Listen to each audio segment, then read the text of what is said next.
हम बात कर रहे हैं किसके ऊपर, हम नैनो प्रौद्योगिकी के ऊपर हम चर्चा कर रहे हैं, नैनो टेक्नोलॉजी के ऊपर हम क्या कर रहे हैं, बातें कर रहे हैं। तो ये नैनो टेक यहाँ पे क्या है, इसका यूज यहाँ पर क्या है। तो पहले हम ये समझ लेते हैं नैनो शब्द आया कहाँ से, नैनो टेक्नोलॉजी या नैनो शब्द जो है ये आया कहाँ से है। तो हम बात करेंगे नैनो टेक्नोलॉजी या नैनो शब्द की हम बात करते हैं, ये आया कहाँ से। तो ग्रीक भाषा का शब्द है, आप सभी को पता होगा, आपने देखा होगा 1 नैनोमीटर बराबर 10⁻⁻⁹ मीटर आपको देखने को मिलेंगे। इतना छोटा, इतना छोटा। हाँ जी, आप सब शांत हो जाइएगा, है ना। अब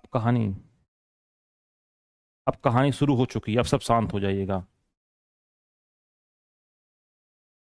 हाँ, ध्यान दो, हम बात करते हैं किसके ऊपर, हम नैनो टेक के ऊपर चर्चा करते हैं या नैनो टेक्नोलॉजी के ऊपर हम बात करते हैं कि नैनो टेक है यहाँ पर कहाँ पे। आप सभी को पता है, ये सभी ने सीखा होगा क्या कि 1 नैनोमीटर बराबर 10⁻⁹ मीटर। अब मैं इसको ऐसा भी लिख सकता हूँ क्या, मैं इसको ऐसा भी तो लिख सकता हूँ, एक के बाद कितने जीरो लगा दूं, 9, 1 2 3 4 5 6 7 8 9,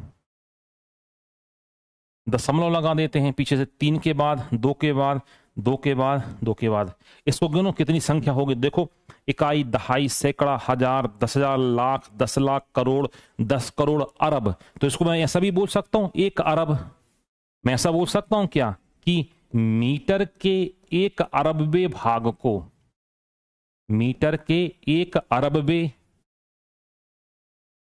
भाग को क्या कहा जाता है, 1 नैनोमीटर कहा जाता है। मैंने कुछ नहीं किया, ये मैथ है ना, मैथ है। -9 था तो मैंने इसको नीचे ले आया और 9 जीरो मैंने यहां पर क्या कर दिए, आगे बढ़ा दिए। तो हम बात किसकी कर रहे हैं, हम बात कर रहे हैं नैनो प्रौद्योगिकी की, हम यहां पर बात कर रहे हैं।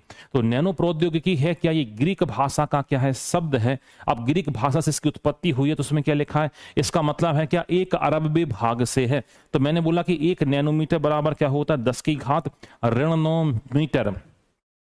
ऋण 9 का मतलब यहां पे क्या है, जब मैंने इसको रखा और मैंने गिना तो मैंने बोला भाई ये तो बिलियंथ में आ रहा है, ये तो अरब में यहां पर पहुंच रहा है। तो मीटर के क्या बोला जाता है, 1 अरबवे भाग को क्या कहा जाता है, इसे कहा जाता है, इसे कहा जाता है क्या, इसे बोला जाता है 1 नैनोमीटर। हाँ, बिलियंथ लिखा क्या, वही मैं देख रहा था, ये लिखा, ये देखो, ये 1 अरबवे भाग को बोला जाता है क्या, 1 मीटर। तो ऐसा कोई भी पदार्थ जो इतना हो, इतनी साइज का हो, सर इतनी छोटी साइज, 1 में 1 अरब का भाग दो, जितना निकल के, इतना छोटा साइज। जी हाँ, इतना छोटा साइज। क्या ये सर नेकेड आई से हमें दिखाई देगा, भाई साहब नग्न आंखों से आप बिल्कुल भी नहीं देख सकते हैं, ये बहुत छोटा कण है यहां पर। तो ऐसा कोई भी पदार्थ जो इतने छोटे पार्टिकल से मिलकर बना हुआ होता है, इसे ही कहा जाता है क्या, नैनो पार्टिकल कहा जाता है। बात समझ में आ रही है, इसे ही हम क्या बोलेंगे, नैनो पार्टिकल।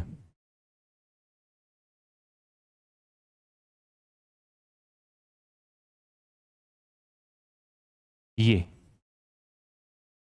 इतना छोटा। अब इस नैनो पार्टिकल से हमने कोई टेक्नोलॉजी बना दी, उसको हमने नाम क्या दे दिया,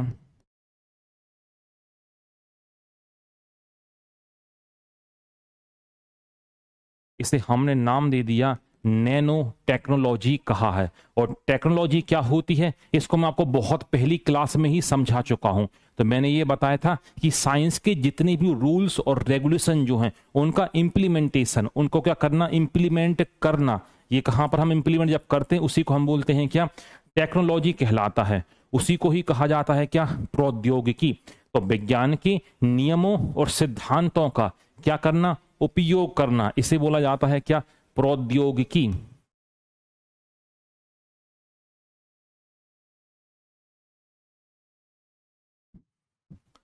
अब हमने नैनो पार्टिकल की सहायता से कुछ चीजें हमने बना के तैयार कर ली। जैसे हमने नैनो पार्टिकल से हमने क्या बना दिया, हमने मान लो नैनो पार्टिकल से सोलर प्लेट को हमने तैयार कर दिया। तो हमने बोला नैनो प्रौद्योगिकी से तैयार हुई है। सर इतना छोटा कण प्लेट कैसे बनेगी, जोड़ जोड़ के बनेगी भाई उन छोटे छोटे कणों को। इससे फायदा क्या होगा वो हम आगे देखेंगे। तो हम बात करते हैं कि 10⁻⁹ इसे कहा जाता है क्या, नैनो प्रौद्योगिकी कहा जाता है। तो हम ये बातें सारी देख चुके हैं, इसको समझ चुके हैं, इसको एक बार आप देख लीजिएगा। क्या कि मीटर के 1 अरबवीं भाग 10 की घात ऋण 9, इसे कहा जाता है क्या, नैनो पार्टिकल कहा जाता है। और जब इसका यूज हम कहां पे करते हैं, प्रौद्योगिकी में हम इसका यूज करते हैं, तो इसे ही बोला जाता है क्या, नैनो प्रौद्योगिकी। नैनो प्रौद्योगिकी, वही बात लिखी है, कुछ नई बात नहीं लिखी। या तो उसको ऐसा लिख दो या तो उसको ऐसा पढ़ दो, बात तो ये वही है कि मीटर का 1 अरबवां भाग क्या कहलाता है, 1 नैनोमीटर यहां पर कहलाता। अभी कुछ नई बातें यहां पर नहीं हो रही हैं। अब हमने बोला कि सर जो नैनो पार्टिकल्स जो होते हैं, इसका विचार हमारे दिमाग में सर आया कहां से होगा? क्या ये नैनो पार्टिकल्स हमने तैयार ही करते हैं, क्या कुछ नेचर में भी पाए जाते हैं? तो हमने बोला जो नैनो पार्टिकल्स होते हैं ये नेचर में तो पाए ही जाते हैं, हम क्या करते हैं, हमने तैयार भी यहां पर करते हैं। हाँ, वो नैनो का मतलब छोटे से मतलब था, उसकी घात 10 की घात ऋण 9 से मतलब नहीं था। अनूप यादव, उसको नैनो कार आ रही समझ में। नैनो कार जो थी वो नैनो का मतलब छोटे से वहां पे मतलब था। अब इतना वो नैनो प्रौद्योगिकी से तैयार नहीं हुई थी, नहीं उससे तैयार हुई तो बहुत महंगी मिलती, वो तो 1.25 लाख की गाड़ी कार थी। जितनी भी कार का जो सेगमेंट था उन कार में क्या थी, वो सबसे छोटी थी, लोगों ने उसको नैनो कार यहां पे नाम दे दिया। उसका उपयोग कहीं भी नैनो प्रौद्योगिकी से कहीं भी दूर दूर तक जुड़ा नहीं है। ठीक है अनूप यादव। हमने बोला कि भाई साहब क्या नैनो पार्टिकल्स जो हैं क्या हम इसको तैयार ही करते हैं, क्या हमें ये नेचर में भी मिलते हैं? तो हमने बोला नहीं नहीं, ये हमें प्रकृति में भी हमें मिल जाते हैं और हम इसे तैयार भी करते हैं। तो हमने बोला क्या प्रकृति में कहां से हमें यहां पर मिलते हैं, प्रकृति में हमें कहां से मिलते हैं? तो हमने बोला देखो बहुत सारे प्रोटीन होते हैं जो जीवों में आपको देखने को मिलते हैं। इसके अलावा देखो डीएनए जो होते हैं, डीएनए आप नेकेड आई से बिल्कुल नहीं देख पाते, नग्न आंखों से बिल्कुल नहीं देख पाते। बैक्टीरिया, वायरस देखो आप, जलवायु में विद्यमान देखो जैसे जलवाष्प के कण, ये क्या होते हैं, ये प्राकृतिक नैनो पार्टिकल के बहुत ही अच्छे एग्जाम्पल हैं। तो हमने यहां पर यह बताया कि जो नैनो पार्टिकल जो हैं,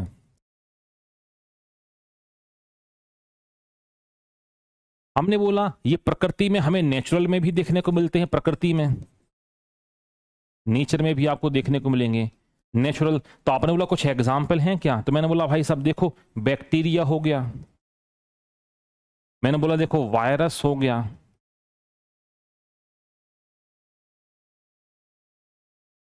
प्रोटीन, इसके अलावा माइकोप्लाज्मा हो गया, डीएनए आप देख लो।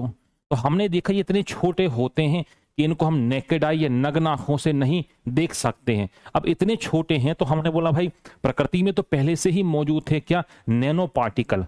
आपने बोला क्या सर ये सिंथेटिक भी होते हैं क्या, क्या हम इसे तैयार कर सकते हैं? हमने बोला भाई साहब हम इसे तैयार कर सकते हैं।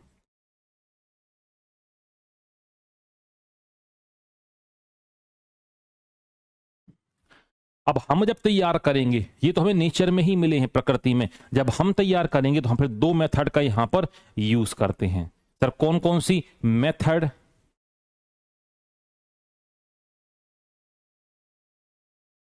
हाँ, नैनोमीटर लंबाई की इकाई है, बिल्कुल है इकाई। आशीष चौधरी, बिल्कुल है इकाई, लंबाई की ही क्या है, इकाई है। तो हमने प्रकृति में हमने बोला प्रकृति में बहुत सारे नैनो पार्टिकल हमें उपलब्ध हैं। उदाहरण के तौर पे हमने यहां पर बात यहां पर की। फिर हमने बोला कि भाई साहब ये कृत्रिम स्रोतों से भी हमें प्राप्त हो जाते हैं। हमने बोला कृत्रिम स्रोतों से कैसे? हमने बोला हमें 2 तरीके से मिलते हैं जो आर्टिफिशियल स्रोत जो होते हैं।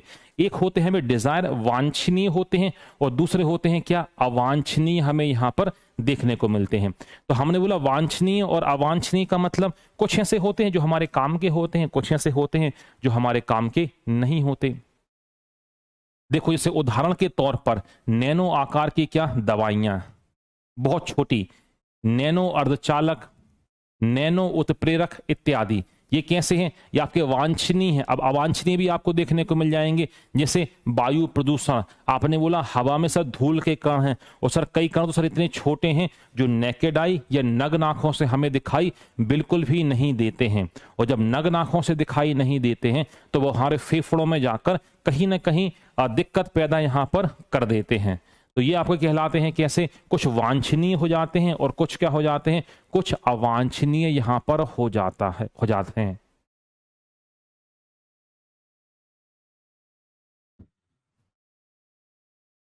आ रही बात समझ में? तो ये दिखाई दे रहे हैं कुछ वांछनीय, देखो एग्जाम्पल लिखे हैं, जैसे लिपोप्रोटीन वगैरह लिखे हैं एग्जाम्पल, हाँ जी लिखे हुए हैं। क्वांटम डॉट है, पॉलीमर्स आपको दिखाई दे रहे होंगे यहाँ पर। तो हमने बोला कि भाई जो नेचर जो बनाती है वो तो ठीक ठीक है, हम जो बनाते हैं संश्लेषित जो होते हैं, ये हमें दो प्रकार के हमें देखने को मिलते हैं। कैसे कैसे? एक हमारे लिए होते हैं उपयोगी, और दूसरे यूजफुल इसको आप बोलते हो, और दूसरे होते हैं अनुपयोगी, नॉन यूजफुल। अब यूजफुल में हमने बोला कि हमारे पास बहुत सारी दवाएं हैं, नैनो ड्रग या मेडिसिन, नैनो सोलर प्लेट,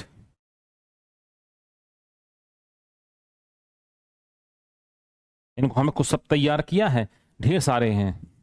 अनुपयोगी कौन से हो सकते हैं? तो आपने बोला कि भाई साहब जो हमारे काम के नहीं है, आपने बोला dust particle in the air, आपने बोला स्मोक धुआं, तो आपने बोला स्मोक में क्या है, कार्बन की क्या है, कण है, कार्बन के पार्टिकल हैं जो हमारे बिल्कुल भी काम की नहीं है। तो हमने यहां पर बोला कि जो नैनो प्रौद्योगिकी, हमने किसका यूज किया? हमने बोला ऐसा कोई भी पदार्थ जो इतना छोटा हो, इतना छोटा होगा, नेकेड आई से बिल्कुल भी दिखाई नहीं देगा, इसे कहा जाता है नैनो पार्टिकल कहा जाता है। तो हमने बोला नैनो पार्टिकल दो प्रकार के हो सकते हैं, या तो हो सकते हैं क्या आपके प्राकृतिक हो सकते हैं, या तो हो सकते हैं कृत्रिम। हमने बोला प्राकृतिक में क्या होंगे? हमने बोला बैक्टीरिया हो गया, वायरस हो गया, प्रोटीन हो गया, डीएनए वगैरह हो गए, लाइपोप्रोटीन जो हो गए, ये नेचुरल नैनो पार्टिकल के अच्छे एग्जाम्पल हैं। आपने बोला सर कुछ ऐसे हो सकते हैं सिंथेटिक, हम लोग सिंथेटिक भी दो प्रकार के हो सकते हैं, एक डिजायर या यूजफुल या वांछनीय, और दूसरे कहलाएंगे क्या, नॉन यूजफुल, अवांछनीय, अनुपयोगी। वांछनीय में इन्हें हम तैयार करते हैं लेबोरेटरी में, और ये अनुपयोगी हमें हवा में मौजूद दिखाई दे जाएंगे। जैसे हमने बोला कि हवा में मौजूद क्या, धूल के कण। हमने क्या बोला? हमने बोला हवा में मौजूद धुआं, क्योंकि धुएं में क्या है, कार्बन के पार्टिकल्स आपको यहां पर देखने को मिलेंगे। तो किसके एग्जाम्पल हो जाएंगे? ये एग्जाम्पल हो जाएंगे क्या, यूज यहां हो जाएंगे क्या, या इनका कोई भी यूज नहीं है, ये इस कैटेगरी में आपको यहां पर देखने को मिलेंगे।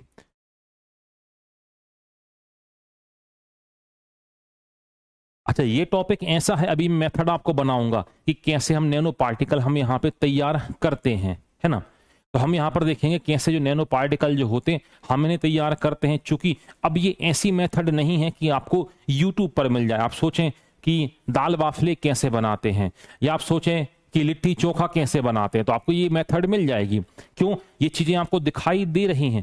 अब ये जो मेथड है ये कहां पर है? ये लेबोरेटरी मेथड है, हम इसे प्रयोगशाला में ही तैयार करते हैं। अब भाई जो आपको नग्न आंखों से दिखाई नहीं दे रहा है, जो नेकेड आई से दिखाई नहीं दे रहा है, अब हम उसको बनाने की क्या देखने वाले हैं, मेथड यहां पर देखने वाले, विधियों को हम यहां पर देखने वाले हैं। तो कुछ एज्यूम करना पड़ता है, कुछ समझना पड़ता है, और कुछ चीजों को मानना भी यहां पर पड़ता है।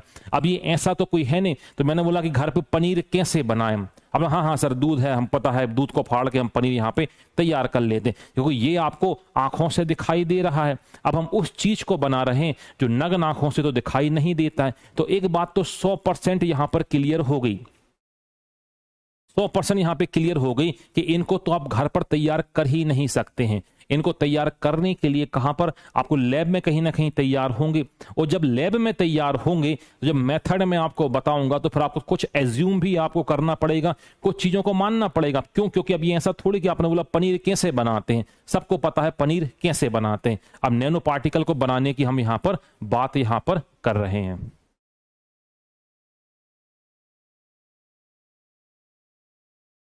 हाँ जी, ठीक है। अब देखो, हाँ, ये डेफिनेशन लिखी गई है नैनो पार्टिकल की, देख सकते हो कि nano nano technology is a branch of science under which the objects made up from nano particles and material.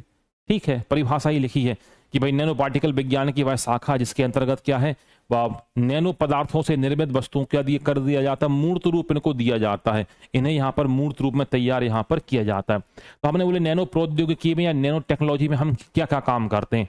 सबसे पहला काम क्या काम करते हैं, हम नैनो पार्टिकल को बना रहे हैं, तो सबसे पहले नैनो स्तर पर पदार्थों का निर्माण करते हैं। पहली बात, हम जब नैनो पार्टिकल बनाएंगे,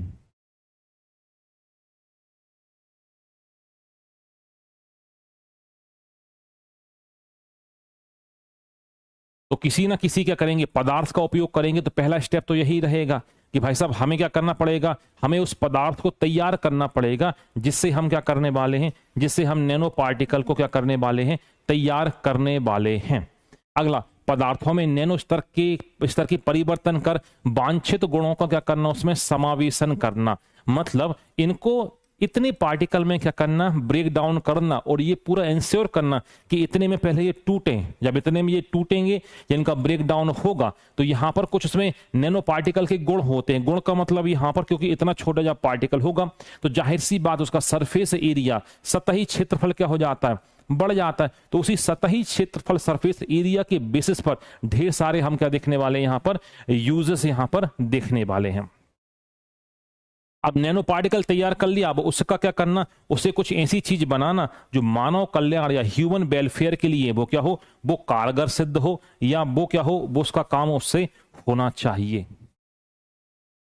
तो बात करते हैं नैनो पार्टिकल। तो पहले स्तर पे हमने क्या बोला भाई साहब, छोटे पदार्थों का, उस एक पदार्थ का चयन करना पड़ेगा, सबसे पहले उस पदार्थ को ही बनाना पड़ेगा, और फिर इससे हम नैनो पार्टिकल बनाएंगे तो नैनो पार्टिकल के पूरे गुण इसमें मौजूद यहां पर होने चाहिए। इस बात की भी हमें गारंटी लेनी पड़ेगी, एंश्योर से करना पड़ेगा। ये नैनो पार्टिकल हमने तैयार कर दिया है, तो इससे हम कोई तकनीकी का विकास करेंगे, कोई टेक्नोलॉजी हम यहाँ पे क्या करेंगे, बनाएंगे इस नैनो पार्टिकल से। तो जो किसके लिए उपयोगी होगी, ह्यूमन के लिए या ह्यूमन वेलफेयर के लिए ये तकनीकी काम करने वाली होगी।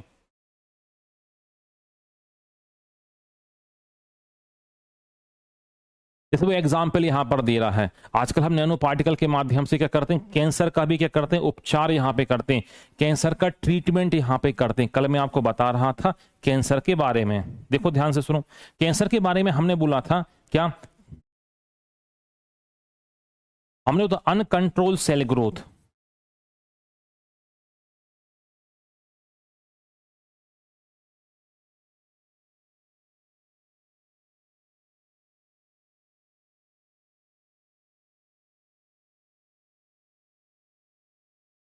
कोशिकाओं का विभाजन कैसा, अनकंट्रोल सेल डिवीजन, कोशिकाओं का अनियंत्रित विभाजन क्या कहलाता है, इसे कहा जाता है कैंसर। तो कल मैंने एक एग्जाम्पल भी आपको दिया था, मैंने बोला मेरा ये वाला हाथ और मेरा ये वाला हाथ, दोनों हाथ कैसे, मेरे हाथ बराबर हैं।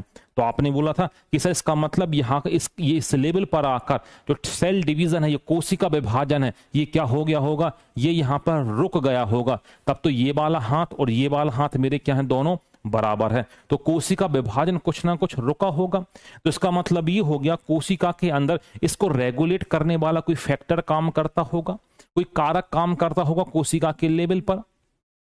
अब कोशिका के लेवल पर यदि फैक्टर काम कर रहा है और यदि वो सही से काम ना करे तो डिवीजन कैसा होगा, डिवीजन होगा अनकंट्रोल होगा, अनियंत्रित कोशिका विभाजन यहां पर होता जाएगा। इसे ही तो आपने कैंसर का नाम यहां पर दिया था।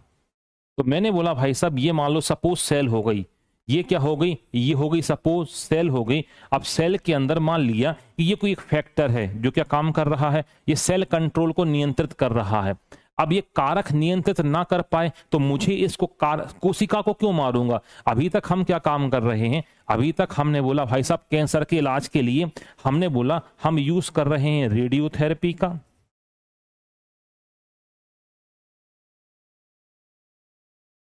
हम यूज कर रहे हैं कीमोथेरेपी का। कीमोथेरेपी में यहां पे क्या जाते हैं, ढेर सारे टॉक्सिन दिए जाते हैं, ढेर सारे ऐसे रसायन यहां पर दिए जाते हैं जो क्या काम करते हैं, कोशिकाओं को मार देते हैं, कीमोथेरेपी। और उसका कल ड्रॉबैक भी मैं आपको बता रहा था कि बाल्डनेस का हो जाना, बालों का गिर जाना, उसका सबसे बड़ा ड्रॉबैक है। हम रेडियोथेरेपी में हम क्या यूज करते हैं, हम विभिन्न प्रकार के रेडिएशन का, हम विभिन्न प्रकार के विकिरण का यूज करते हैं।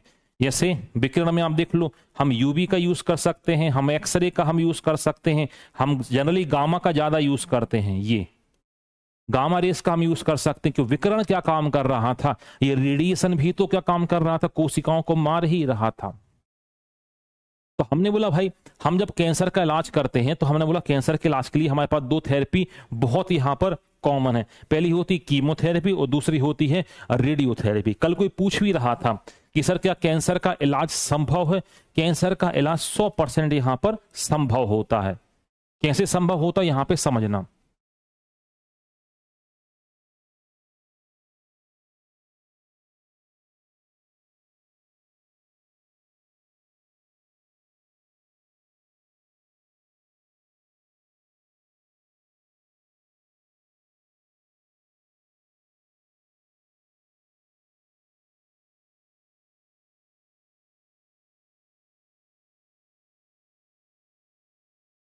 ये प्री का टॉपिक है दरअसल, है ना, साइटोलॉजी। मैंने कुछ आपको बताया भी था।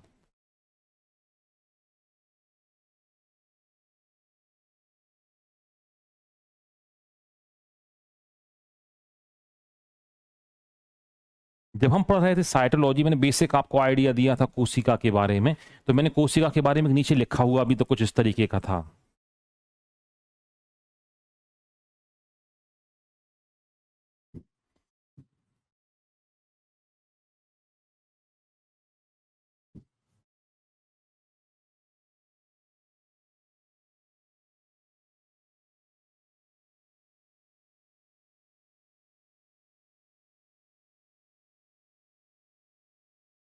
तो कुछ मैंने आपको जानकारी यहां पे दी थी जब कोशिका में आपको पढ़ा रहा था, तो मैंने बोला था कि cell is the smallest structural and functional unit of any living organism. कोशिका किसी भी जीवधारी की सबसे छोटी संरचनात्मक और कार्यात्मक इकाई होती है। तो इसके बारे में मैंने आपको जानकारी दी थी, हमने बहुत सारी बातें इसके बारे में की थी। हालांकि ये प्री का टॉपिक है, इसमें और ढेर सारी बातें होती हैं। हमने बोला कि सर क्या कैंसर का इलाज संभव है, तो हमने बोला कैंसर के लिए हम यूज करते हैं कि इसका कीमोथेरेपी का यूज करते हैं। सर कीमोथेरेपी में होता क्या है?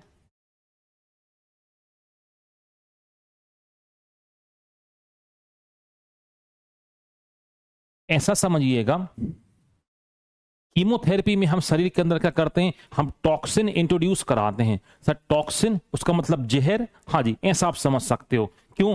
क्योंकि हमें उन कोशिकाओं को मारना है, और जैसी बॉडी के अंदर वो टॉक्सिन आएगा तो भाई साहब वो कोशिकाएं तो मरेंगी जिनमें कैंसर हुआ है, मगर क्या होगा, जो हेल्दी सेल्स जो हैं, स्वस्थ कोशिकाएं जो हैं, वो भी यहां पर क्या होने वाली होती हैं, वो भी यहां पर मरती हैं।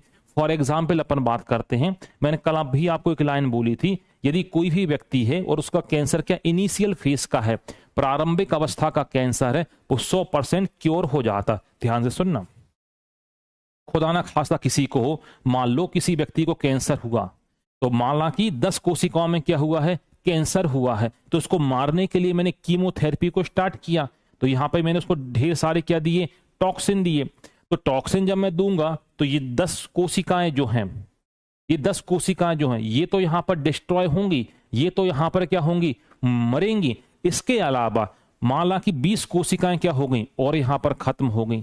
तो मैंने यहां पे माना कि किसी में 100 कोशिकाएं थी, 10 कोशिकाओं में कैंसर हो गया था, इनको मारने के लिए मैंने टॉक्सिन दिया, तो ये तो यहां पर मरी ही, साथ में 20 कोशिकाएं भी क्या हो गई, स्वस्थ कोशिकाएं। क्योंकि टारगेट ड्रग डिलीवरी सिस्टम तो थोड़ी है, ये तो गैर टारगेट है। आपने टारगेट थोड़ी किया, आपने पूरी बॉडी को टॉक्सिन दिया है, वो टॉक्सिन हर जगह घूम रहा है, तो हर कोशिकाओं को नुकसान पहुंच रहा है। तो ये 10 कोशिकाएं तो मर ही रही हैं, साथ में ये 20 कोशिकाएं भी क्या हो रही हैं, मर रही हैं। कितनी कोशिकाएं बची, स्वस्थ कोशिकाएं? तो आपने बोला सर 100 में से बची हैं, 70 बची हैं। देखो आप, 100 में से 70 बची हैं, तो इस व्यक्ति की जीवित रहने की संभावना बढ़ जाएगी। क्यों? क्योंकि भाई अभी ठीक है 30 कोशिकाएं ही नष्ट हुई हैं, क्योंकि हमने प्रारंभिक अवस्था में ही कैंसर को पकड़ लिया था कि हमने बोला सब 10 कोशिकाओं में क्या है, यहां पर कैंसर समझ में आ रहा है।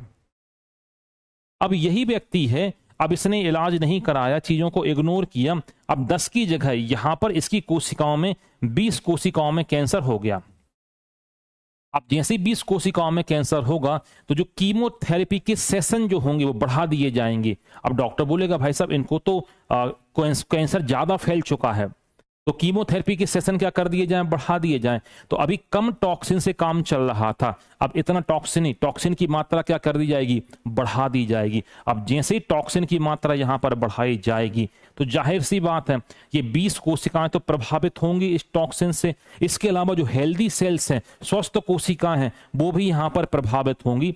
माना कि 30 कोशिकाएं और मर गई, ये स्वस्थ कोशिकाएं थी, क्योंकि अब आपने टॉक्सिन की मात्रा बढ़ा दी है। टॉक्सिन की मात्रा बढ़ने से होगा ये, तो अनहेल्दी के साथ, कैंसर सेल के साथ साथ हेल्दी सेल्स भी क्या होने लगी, डिस्ट्रॉय होने लगी। तो कुल कितनी कोशिकाएं खत्म होगी सर? ये तो 50 खत्म होगी सर, केवल 50 कोशिकाएं बच रही हैं। देखो आप, इस व्यक्ति की सरवाइव होने की चांसेस बहुत कम होंगे। तो कई बार जब कैंसर एक्सट्रीम लेवल का पहुंच जाता है तो डॉक्टर साफ साफ बोल देता है भाई साहब अब एक काम करिएगा, आप इनकी सेवा ही करिएगा।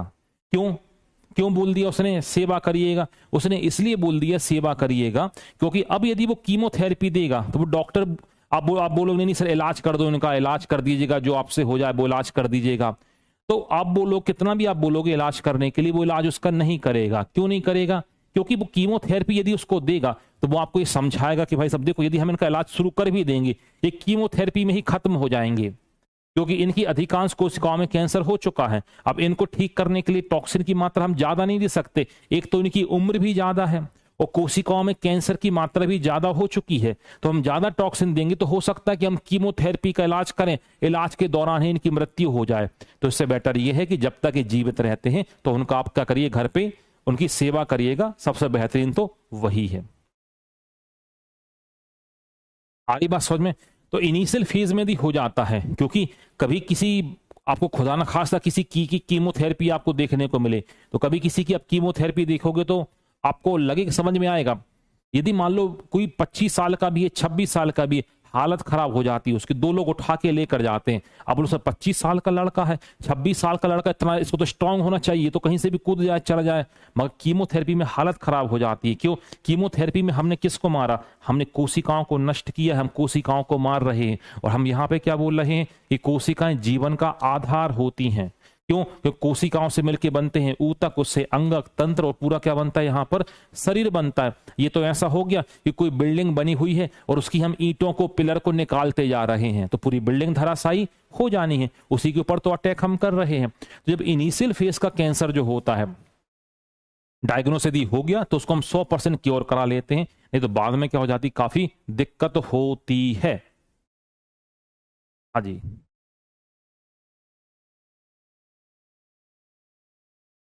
है ना? तो इसीलिए तो कई बार का डॉक्टर मना कर देता है। अब ये हो गया कीमोथेरेपी का। अब सर रेडियोथेरेपी में क्या होता है? तो रेडियोथेरेपी में भी सेम,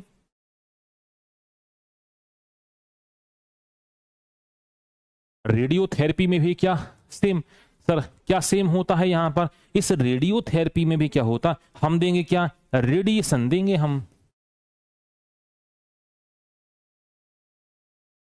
रेडिएशन देंगे हम, विकिरण में रखेंगे उसको। और जब हम उसे विकिरण में रखेंगे तो जाहिर सी बात है वो कैंसर वाली कोशिकाएं तो मरेंगी ही, स्वस्थ कोशिकाएं भी तो मरेंगी। रेडिएशन का मैं बहुत अच्छा आपको एग्जाम्पल आपको यहां पर दे दूं, बहुत अच्छा एग्जाम्पल आपको यहां पर दे दूं। आपने कभी एक्सरे कराया किसी ने? हाथ कभी टूट जाता है, कभी एक्सरे किसी ने यहां पर कराया हो? सर्जिकल रिमूवर भी हो जाता है। कल बारुण मैंने रीजन दिया था बाल क्यों झड़ जाते, कल मैंने इसका रीजन यहां पर दिया था, कल मैंने इसका रीजन दिया था, है ना? हाँ जी, कल मैंने इसका रीजन यहां पर दिया था, बाल क्यों यहां पर झड़ जाते हैं। हाँ, कीमोथेरेपी भी बिल्कुल हार्मफुल है। देखो ना भाई, हम मारने के लिए ही दे रहे हैं कैंसर कोशिकाओं को। कीमोथेरेपी बिल्कुल क्या होती है, हार्मफुल होती है। अजय सिंह, कीमो की स्पेलिंग सुधारो, सी से स्टार्ट होती है, के से नहीं तो फिर तुम केमिस्ट्री को क्या पढ़ोगे बेटा, केमिस्ट्री, स्पेलिंग सुधारो, सी से नहीं के से। तो आप सभी लोगों ने कभी एक्सरे यदि कराया हो तो कभी देखना, वो एक्सरे जब करता है, एक्सरे यदि वो करता है तो एक काला सा वो मोटा सा पर्दा लगा देता है, देखा कभी होगा किसी ने? क्यों लगा दिया और बाहर चला जाता है? क्योंकि एक्सरे में भी रेडिएशन निकलते हैं जो कोशिका विभाजन को क्या करते हैं, कोशिका विभाजन को रोक देते हैं कई बार। तो चूंकि हम बहुत कम समय के लिए एक्सरे में क्या होते हैं, एक्सपोज यहां पर होते हैं, बहुत कम समय में क्या होते हैं, हम एक्सपोज होते हैं, क्योंकि हमें ये पता करना कि हड्डी टूटी कहां से है। तो कभी एक्सरे वालों को देखने को, वो काला सा पर्दा लगा के बाहर से आके बटन दबाता है एक्सरे करने के लिए, क्योंकि वो तो लगातार रेडिएशन में रहता है ना, वो जो ऑपरेटर जो हो रहा, जो उसको ऑपरेट करता है एक्सरे मशीन को, वो तो लगातार क्या होता है, वो लगातार क्या होता है, एक्सरे में यहां पर रहता है। तो एक्सरे भी एक प्रकार का रेडिएशन है जो कि कोशिकाओं को नुकसान पहुंचाता है। अब इस रेडिएशन की मात्रा यदि बढ़ा दूं तो आप बोलोगे सर कोशिकाएं मरेंगी, मैंने बोला बहुत बढ़िया। तो आपने सर स्वस्थ कोशिकाएं भी तो मरेंगी, मैंने बोला हाँ यार, स्वस्थ कोशिकाएं भी तो मरने वाली हैं इसमें। तो ये कहलाती है आपकी रेडियोथेरेपी। दोनों में ही क्या होता है, स्वस्थ कोशिकाओं को नुकसान होता है, चाहे कीमोथेरेपी हो चाहे रेडियोथेरेपी हो, दोनों में ही हालत खराब हो जाती है।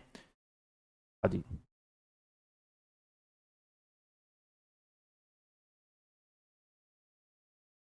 ठीक है। सीटी स्कैन क्या होता है? सीटी स्कैन को बोलते हैं कंप्यूटेड टोमोग्राफी। कुछ लोग बोला सीटी क्या होता, सीटी स्कैन कुछ नहीं है ये।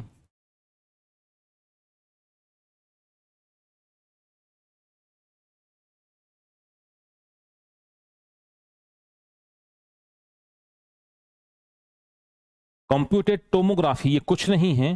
जो सीटी स्कैन जो होता है इसको आप बोल सकते हो क्या, 3D एक्सरे। आपका एक्सरे कैसा हो रहा था, आपका एक्सरे 2D में हो रहा था, हाथ टूटा, या तो वेंट्रल सरफेस हो रहा था या तो डार्सल सरफेस यहाँ पे हो रहा, डॉर्सल सरफेस हो रहा था। अब मैंने बोला यदि एक्सरे वाला फोटो ऐसा गोल गोल घूम घूम के फोटो खींचे तो आपको हाथ के साथ 3D में घूमता हुआ दिखाई देगा। इसे ही बोला जाता है सीटी स्कैन कहा जाता है, जो दरअसल ब्रेन के लिए यूज होता है। अब किसी ने बोला ब्रेन का एक्सरे कराओ, तो मैं बोलूंगा ब्रेन का एक्सरे सामने से कराऊंगा तो इतना आएगा, पीछे से कराऊंगा तो इतना आएगा, दाएं से कराऊंगा तो इतना आएगा, बाएं से कराऊंगा इतना आएगा। तो आपने सर एक मशीन है, मशीन के अंदर बॉडी जाएगी तो वहां पे एक्सरे बी में पता हो कैसी फोटो खींचता, ये कुछ इस तरीके से देखना, पिक खींचेगा ये घूम घूम के चारों तरफ से, ये बॉडी लेटी हुई तो चारों तरफ से घूम घूम के 3D में फोटो खींचता है। तो सीटी स्कैन कोई ऐसी नई वो तकनीकी नहीं है, ये एक प्रकार का एक्सरे ही है, मगर ये 3D एक्सरे है। अंतर केवल इतना होता है और कुछ भी अंतर इसमें नहीं है। तो ये एक प्रकार का क्या होता है, 3D एक्सरे होता है ना। एमआरआई अभी नहीं बताऊंगा, मैग्नेटिक रेजोनेंस इमेजिंग वो बाद में बताऊंगा, वो अभी आपके है ही नहीं। एमआरआई ब्रेन का होता है, उसमें मैग्नेटिक फील्ड जनरेट की जाती है, अजय सिंह, वो भी इसका टॉपिक है ही नहीं। हम नैनो प्रौद्योगिकी यहां पर पढ़ रहे हैं, ये सारी चीजें प्री में पढ़ाई जाती हैं। हाँ और देखो जानकारी, कैंसर जो होता है यहाँ पे कैंसर पेशेंट को लगाए जाते हैं किसके, मॉर्फिन के इंजेक्शन लगाए जाते हैं। यदि आपने नाम सुना मॉर्फिन का, ओपियम का एल्कलॉइड होता है। ओपियम मतलब क्या, जो आपका अफीम जो होता है, अफीम से प्राप्त होगा क्या, मॉर्फिन।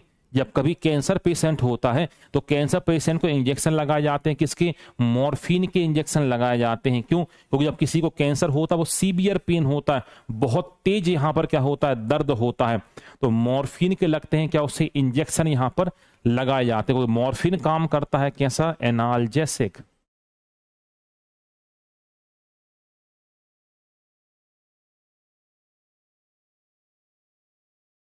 ये काम करता है किसका, दर्द निवारक के तौर पर यहां पर काम करता है। कौन सा, ये मॉर्फिन। तो मॉर्फिन के लगाए जाते हैं क्या, एनाल्जेसिक, और ये काम करता है किसका, दर्द निवारक के तौर पर काम करता है। मॉर्फिन का मैं आपको इंजेक्शन का यूज बताता हूं। आप सभी ने एक मूवी आई थी, है पुरानी मूवी, देखी है कि नहीं, किसी ने देखी, टेंगो चार्ली करके एक मूवी आई थी, मूवी का नाम क्या था, टेंगो चार्ली। किसी ने मूवी देखी क्या, बताओ। किसी ने मूवी देखी, एक मूवी आई थी टेंगो चार्ली।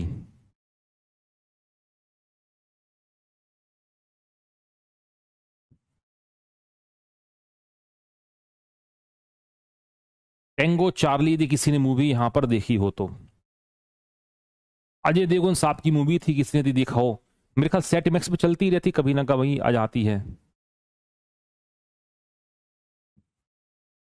हाँ, जिसने टेंगो चार्ली मूवी देखी होगी तो उसको और ज्यादा जानकारी इस मूवी में मिलने वाली है। तो जब कभी भी आपने कौन सी मूवी देखी होगी, आपने मूवी देखी होगी टेंगो चार्ली मूवी देखी होगी, तो उस मूवी में होता क्या है, तो जहां पर जो इंडियन सोल्जर जो होते हैं वो टेररिस्ट के पीछे क्या करते हैं, भागते जाते हैं। तो वहां पे वो क्या काम करते हैं, वो टेररिस्ट एक सोल्जर को वो पकड़ लेते हैं।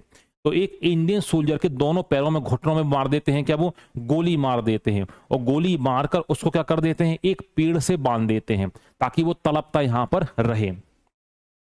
दोनों पैरों में क्या कर देते हैं, घुटने में गोली मार देते हैं और वो उसको पेड़ से यहां पर बांध देते हैं, वो तड़पता रहे, और छुप कर वो देखते हैं। क्यों, क्योंकि वो तड़प रहा है तो वो क्या करेगा, वो चिल्लाएगा। तो चिल्लाएगा, दूसरे सोल्जर क्या होंगे, निकल के आएंगे, तो वो उनको भी गोली क्या कर देंगे, यहाँ पर मार देंगे। वो टेक्निक ऐसी अपनाते हैं, जिसने मूवी देखी होगी तो उनको पता होगा। तो वो सोल्जर को पैरों में गोली मार के उसको क्या कर दिया, पेड़ से बांध दिया। तो वो क्या कर रहा, बहुत सीवियर पेन से गुजर रहा, वो दर्द से क्या कर रहा था, चिल्ला रहा था। तो यहां पर एक इंडियन सोल्जर, उसको पता नहीं कि भाई इन लोग अभी टेररिस्ट आसपास ही छुपे हैं पत्थरों के पीछे और जंगलों में, तो वो एक इंजेक्शन लेकर दौड़ता उसको लगाने के लिए। वो जो इंजेक्शन जो होता है वो यही होता है, ये मॉर्फिन का इंजेक्शन ही होता है, जो उसको लगाने के लिए क्या करता है, वो दौड़ता है। क्यों दौड़ता है, वो जो मॉर्फिन का ये जो इंजेक्शन जो होता है, ये क्या काम करता है, ये होता पोटेंट एनाल्जेसिक होता है। मतलब किसी की सर्जरी भी करनी हो, हाथ भी काट दो, पता नहीं चलेगा, इतना दर्द निवारक होता है। तो एक दूसरा सोल्जर जैसे ही मॉर्फिन का इंजेक्शन लगाने के लिए उसके पास बढ़ता है, तो उसके ऊपर जो सामने से छिपे हुए रहते हैं टेररिस्ट, उसको लगातार गोली मार देते हैं। तो ये भी मर जाता है और वो तो मर ही जाता है वहां पर। तो आर्मी के पास, आर्मी सोल्जर के पास आपको देखने को मिल जाएगा क्या, मॉर्फिन का इंजेक्शन आपको यहां पर देखने को मिल जाएगा। तो क्वेश्चन बना प्री में, पीटी में, ये पोटेंट एनाल्जेसिक का यहां पर क्या करता है, काम यहां पर करता है।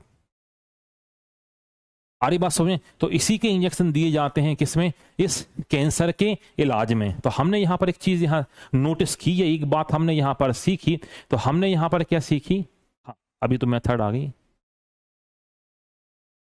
हमने क्या सीखा, हमने ये सीखा, तो हमने बोला कि भाई नैनो पार्टिकल का उपयोग कैसा करना है, हमने बोला कि ह्यूमन वेलफेयर के लिए इसका यूज करना है। तो हमने यहां पर पहले कैंसर का बेसिक ट्रीटमेंट हमने देख लिया, जो हम फिलहाल करते हैं। हम पूरे उसको क्या कर देते, कोशिका को ही तबाह कर देते, कोशिका को ही हम क्या कर देते, नष्ट यहां पर कर देते। तो यहां पर क्या कह रहा है कि यदि नैनो प्रौद्योगिकी में यहां पर हम नैनो कणों का यूज हम कहां पे कर सकते हैं, ये तो कैंसर के उपचार करने के लिए कर सकते हैं। इसको हम जरा समझते हैं। एनेस्थीसिया अलग होता है, ऋचा शर्मा, एनेस्थीसिया अलग होता है। एनेस्थीसिया में लोकल भी होते हैं एनेस्थेटिक, और एनाल्जेसिक अलग होता, दोनों अलग अलग काम करते हैं, मोड ऑफ एक्शन अलग अलग है।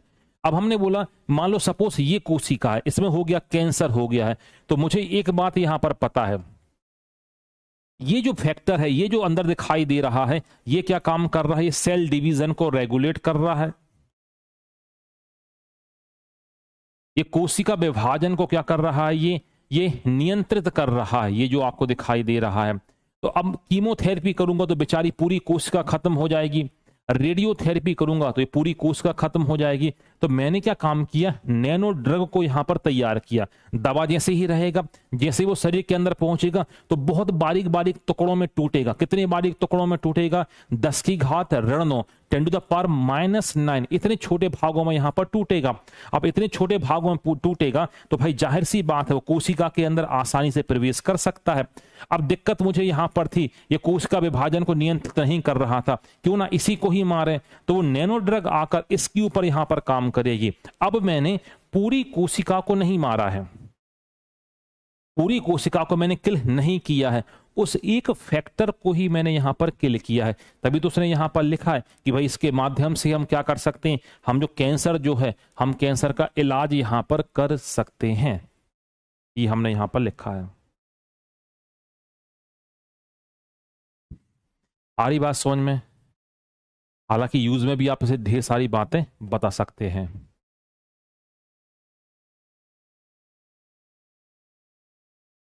तो वो यही पर बात अपनी ये बता रहा है।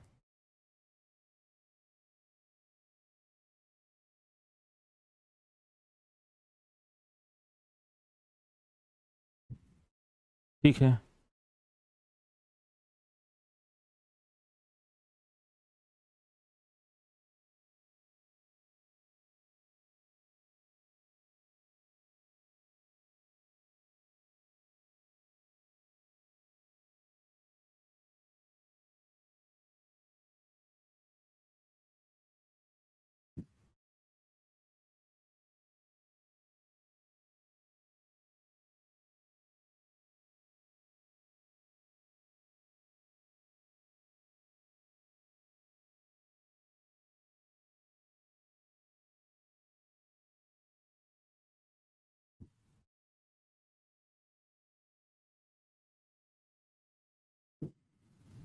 अब यहां पर देखो, हाँ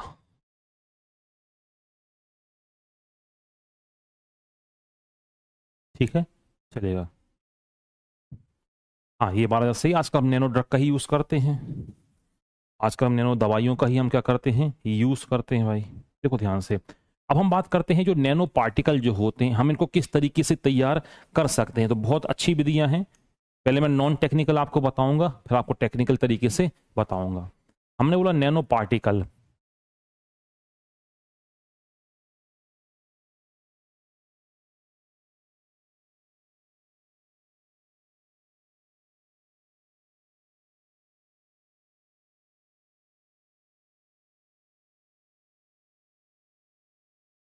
नैनो पदार्थों को बनाने की विधियां।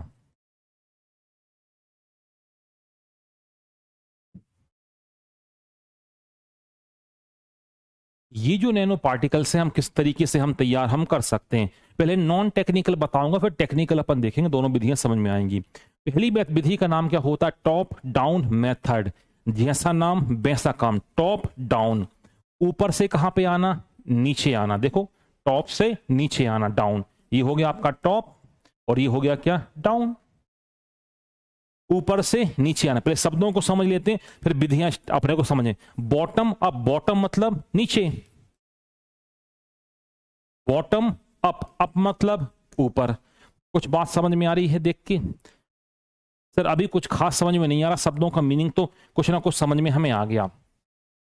हमने बोला नैनो पदार्थ बनाने हैं, मतलब इतने छोटे पदार्थों को हमें तैयार यहां पर करना है। 10 की घात ऋण 9 मीटर की कैटेगरी के हमें पदार्थ यहां पर बनाने हैं। तो मैंने बोला इसको बनाने के लिए दो मेथड का हम क्या करते हैं, यूज करते हैं। सर कौन कौन सी मेथड का यूज करते हैं? पहली मेथड कहलाती है टॉप डाउन मेथड, और दूसरी कहलाती है bottom up method. Sir top down method, top down method का मतलब यहां पे क्या है, ऊपर से कहां पे आना, नीचे की ओर। बॉटम अप का मतलब क्या है, नीचे से कहां जाना, ऊपर की ओर। टॉप डाउन, ऊपर से हम पहले आते नीचे की ओर। पहले बहुत बेसिक एग्जांपल दूं। मैंने बोला एक पत्थर है, ये बहुत बड़ा सा है ना। मैंने बोला एक पत्थर है, ये इसको मैं एक काम करता हूं, तोड़ता हूं, पर बारीक बारीक तोड़ते हैं। तो ऊपर से पत्थर काफी बड़ा था, तोड़ा तोड़ा तोड़ा, तोड़ते तोड़ते बहुत छोटा कण कर दिया मैंने। तो टॉप से कहां पर आ गया, डाउन पर आ गया। यही कहलाती है टॉप डाउन मेथड। इसमें जब हम नैनो पार्टिकल तैयार करते हैं तो किसी बड़े सब्सटेंस को ब्रेक डाउन करते करते करते हम 10 की घात ऋण 9 की रेंज तक हम लेकर जाते हैं। ये कौन सा कहलाता है, ये कहलाता है top down method. Sir bottom up method, छोटे छोटे पदार्थों को जोड़कर क्या कर लें, नैनो पार्टिकल्स बना दें हम। बहुत माइक्रोस्कोपिक मेथड है ये, क्योंकि अब नैनो पार्टिकल के आसपास के पदार्थों को जोड़ के तैयार कर रहा हूं मैं इस रेंज का पार्टिकल। इसे बोल दिया लोगों ने क्या, बॉटम अप मेथड कहा है। सामान्य भाषा में ऐसा समझ लो कि एक पत्थर है, पत्थर को तोड़ के छोटा छोटा कर दिया। दूसरा, छोटे छोटे पत्थरों को तोड़कर बड़ा पत्थर मैंने बना दिया, मगर रेंज यही रहेगी। तो दो मेथड आपको देखने को मिलती है नैनो पार्टिकल्स को बनाने की या नैनो कणों को बनाने की। तो पहली कौन सी मेथड कहलाती है, टॉप डाउन मेथड, और दूसरी कहलाती कौन सी, bottom up method. Top down method में हमने क्या काम किया, जो पदार्थ आपका था उसको हमने इस रेंज तक क्या कर दिया, ब्रेक डाउन कर दिया, उसे हमने यहां पर तोड़ दिया। तो अब इनको टेक्निकल टर्म में हम देख लेते हैं। देखो आप, दोनों मेथड के यहां पर नाम दिए गए हैं। एग्जाम्पल, एग्जाम्पल आपको नैनो पार्टिकल में ही देखने को मिलेंगे।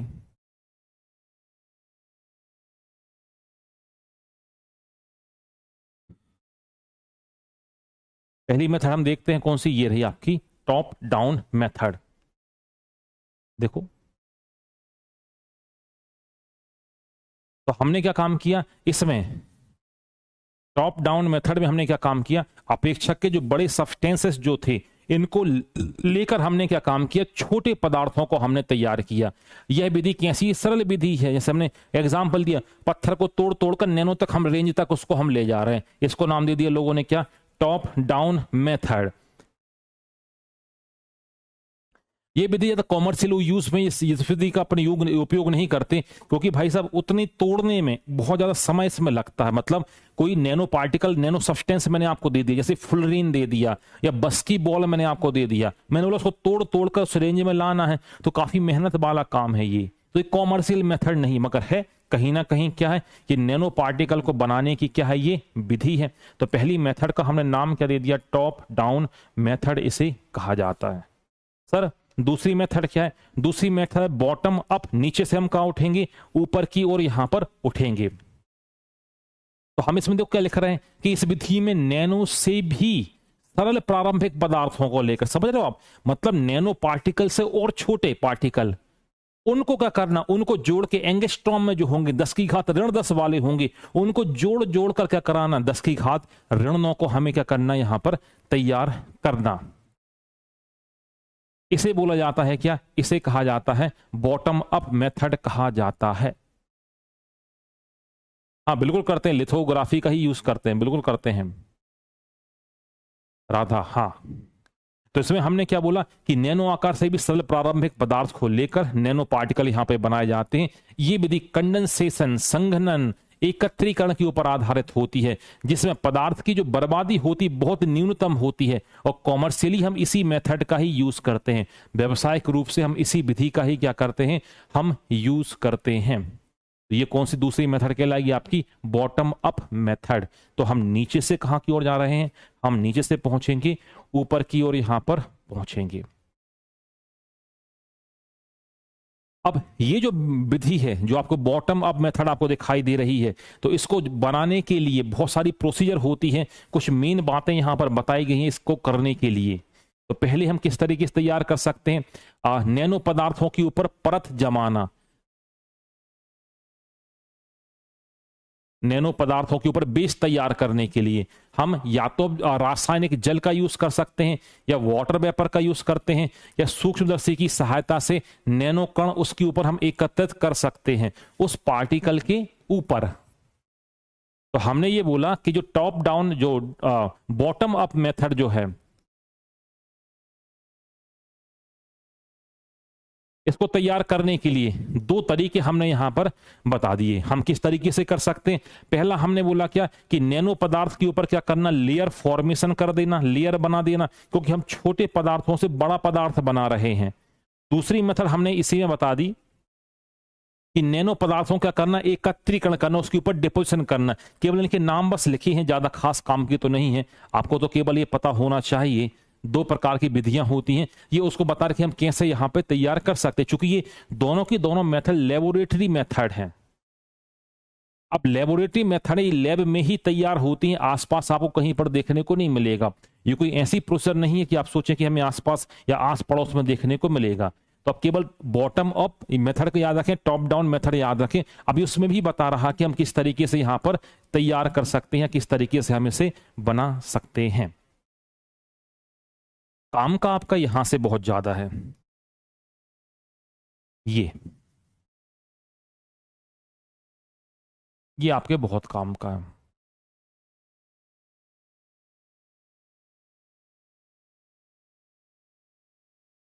देखो अब हमने बात की, किसके ऊपर चर्चा की, नैनो पदार्थ। अब हमने बात कर ली थी कि नैनो प्रौद्योगिकी में सबसे पहला स्टेप यही था कि नैनो पदार्थों का क्या करना, यहां पर निर्माण यहां पर करना।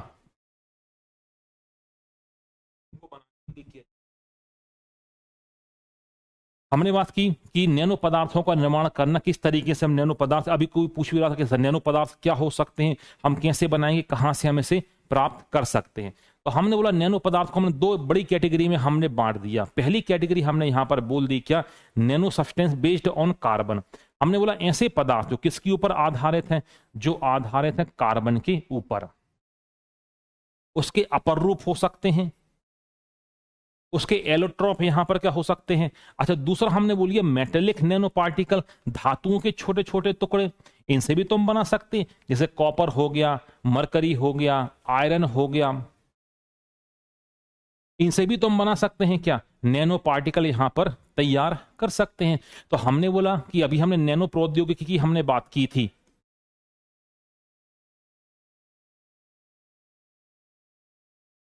तो इसके बारे में हमने पहली चर्चा क्या की थी, हमने बोला था कि सबसे पहले नैनो मटेरियल तैयार करना,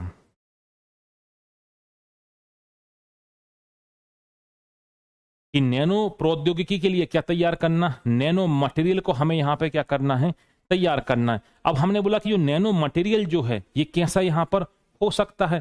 तो हमने बोला दो प्रकार का हो सकता है। एक तो हो सकता है कार्बन पर आधारित, कार्बन का कोई एलोट्रॉप हो, कार्बन का कोई अपर रूप हो सकता है, या कोई धातु भी तो हो सकती है, चाहे आयरन की बात करो, चाहे कॉपर की बात करो, चाहे एल्यूमिनियम की बात करो, तो ये हो सकती है, कोई धातु भी यहां पर हो सकती है। तो जो नैनो पदार्थ जो हैं, तो ये दो प्रकार का आपको देखने को मिल सकता है। पहला हो सकता है कार्बन पर आधारित, और दूसरा हो सकता है क्या, किसी धातु के कण पर आधारित। अब हमने बोला सर कि जो कार्बन पे आधारित होगा तो ये क्या हो सकता है, तो हमने बोला या तो कार्बन के ऊपर आधारित होगा, हम लोग ये तो खुद कार्बन ही हो जाएगा, ये खुद हो जाएगा क्या, कार्बन ही हो जाएगा, या हो जाएगा क्या, कार्बन का कोई एलोट्रॉप हो जाएगा। तो यहां पे क्या लिखा, प्योर कार्बन पदार्थ।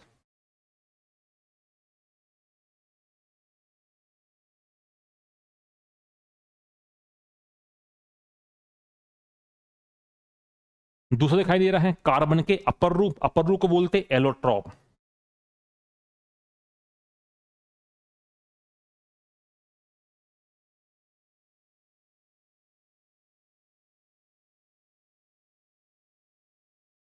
तो हमने सबसे पहले बोला कि भाई साहब ये नैनो पदार्थ हो क्या सकता है, तो आपने बोला सर नैनो पदार्थ या तो हो सकता है कार्बन पर आधारित कोई पदार्थ हो सकता है, या तो हो सकता है कोई भी धातु का टुकड़ा, मेटेलिक पार्टिकल हो सकता है, जैसे एल्यूमिनियम, कॉपर, जिंक हो सकता है, आयरन हो सकता है। हमने जो कार्बन के ऊपर आधारित होता है इसको फिर हमने दो कैटेगरी में हमने डिवाइड कर दिया। हमने बोला एक ये हो सकता है एलोट्रॉप ऑफ कार्बन भी तो हो सकता है, कार्बन का कोई अपर रूप भी तो हो सकता है। अब कार्बन के अपर रूप हमें पता है, एक होता है ग्रेफाइट, एक होता है डायमंड, और सबसे काम का पर रूप होता है, इसका नाम कई लोगों ने सुना नहीं होगा, इसको बोलते फुलरीन कहा जाता है, जिसको बकमिस्टर फुलरीन ने क्या काम किया था, इसको पहली बार खोजा था। 60 कार्बन वाला क्लोज चेन वाला एक अपर रूप अपने को देखने को मिला था। अब इसकी भी चर्चा हम यहां पर करेंगे। तो हमने बोला जो कार्बन जो हो सकता है, कार्बन पर आधारित दो प्रकार के हो सकते हैं, या तो खुद कार्बन ही हो जाए जो नैनो पार्टिकल की तरह व्यवहार कर दे, ठीक है, या तो हो सकता है एलोट्रॉप, इसको बोला जाता है अपर रूप कहा जाता है। और मेरे ख्याल से आप सभी को पता होगी अपर रूपता की परिभाषा। बताओ क्या कहलाता है एलोट्रॉप।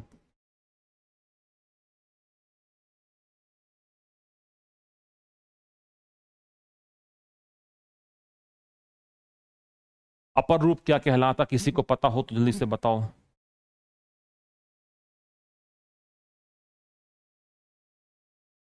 बताओ, सुना होगा मेरे ख्याल से, क्लास 9th में पढ़ी भी होगी अपर रूपता की परिभाषा या एलोट्रॉप की परिभाषा, हिंदी इंग्लिश में जिससे जो बनती, बताओ।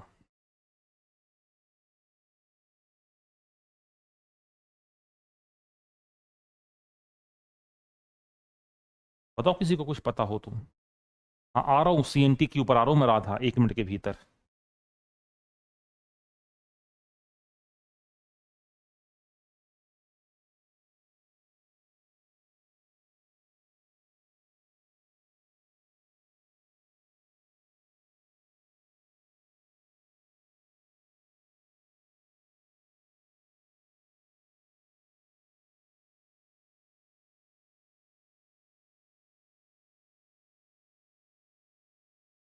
बताओ अपर रूपता की परिभाषा किसी को पता हो तो, कोई बता रहा है क्या। मैं उसी का वेट करता हूँ, कर रहा हूँ मैं। पढ़े हैं बस, याद नहीं है, कैसी पढ़ाई की है फिर। ना कुछ भी गलत है राधा, ये अपर रूपता की परिभाषा ही नहीं है।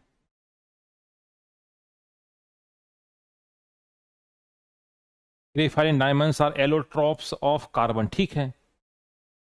ये तो एग्जाम्पल दिया, मगर तुमने, किसने एग्जाम्पल दिया मुझे, ये यतेंद्र ने, ये तो एग्जाम्पल दिया है। नहीं, एग्जाम्पल मुझे डेफिनेशन में मतलब है, डेफिनेशन में मेरी रुचि है, जिसमें स्ट्रक्चर अलग होते हैं, केमिकल फॉर्म। हाँ, ये मुझे शिवानी सही आंसर दिया, शिवानी सेठ ने मुझे सही आंसर दिया। शिवानी का आंसर यहाँ पर सही है। आपने परिभाषा को बचपन में पढ़ा ही नहीं। यदि आप परिभाषा बचपन में अच्छे से पढ़ लेते, परिभाषा क्या, आप एग्जाम्पल समझ लेते, आपको सारी बातें समझ में आ जाती।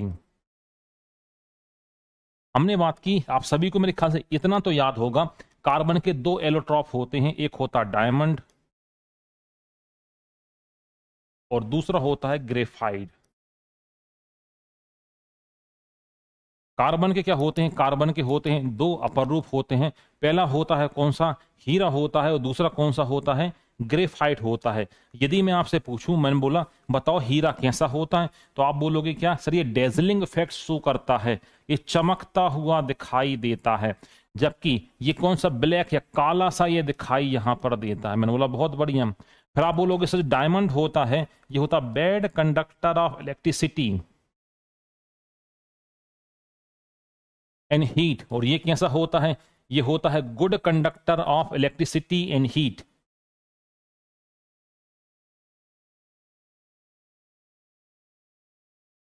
ये क्या होता है, ऊष्मा का और बिजली का एक कुचालक होता है। ये क्या होता है, ये सुचालक होता है। एक देखने में कैसा होता है, चमकदार होता है, और एक कैसा होता है, ब्लैक डल कलर का आपको यहां पर दिखाई देता है। तो हीरे की हम बात कर रहे हैं, हम बात कर रहे हैं ग्रेफाइट की हम बात कर रहे हैं। तो हीरा कैसा होता है, ये चमकदार आपको दिखाई देगा। ये कैसा दिखाई देगा, ये काले से रंग का दिखाई देगा। ये कैसा होता है, ये बिजली का कुचालक होता है। ये बिजली का गुड कंडक्टर सुचालक होता है। मैंने बोला दोनों किससे मिलके बने हैं, दोनों मिलके बने हुए हैं कार्बन से। बस यहीं से परिभाषा बना देते हैं, यहीं से हम डेफिनेशन हम यहां पर बना देते हैं। क्योंकि जब कभी भी मैं परिभाषा पूछता हूं कि एलोट्रॉप की परिभाषा बताओ, 90 क्या 100% लोगों को 100% लोगों को एग्जाम्पल तो याद होता है कि सर कार्बन के दो अपर रूप हैं, हीरा और ग्रेफाइट, मगर सर परिभाषा नहीं पता हमें, डेफिनेशन हमें नहीं पता है। यहीं पर देखो, यदि आपने कार्बन और ग्रेफाइट को तुलना यदि आपने कर ली, तो मैं यहां से मैं परिभाषा बना दूंगा उदाहरण से उल्टा।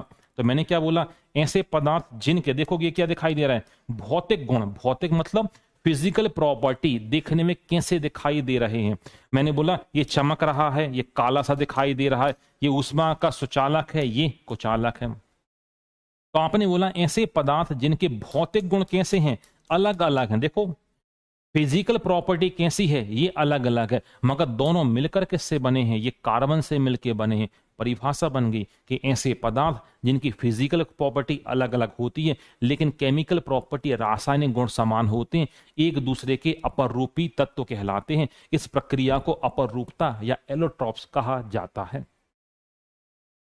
परिभाषा याद नहीं करनी होती, परिभाषा समझनी होती है। क्योंकि जब कभी भी मैंने पूछा है, ऑफलाइन में भी पूछा हो, जितनी भी जगह मैंने परिभाषा पूछी है, 100% लोगों को एक आध दो ही बताता था परिभाषा, वो भी बहुत सोच के बताता था, हमने ऐसा कुछ याद किया था। हाँ, मगर जब एग्जाम्पल की बात आती थी कि बताओ कार्बन के दो अपर रूप के नाम दो, 100% लोग बताते थे कि कार्बन के दो अपर रूप हैं, हीरा और ग्रेफाइट।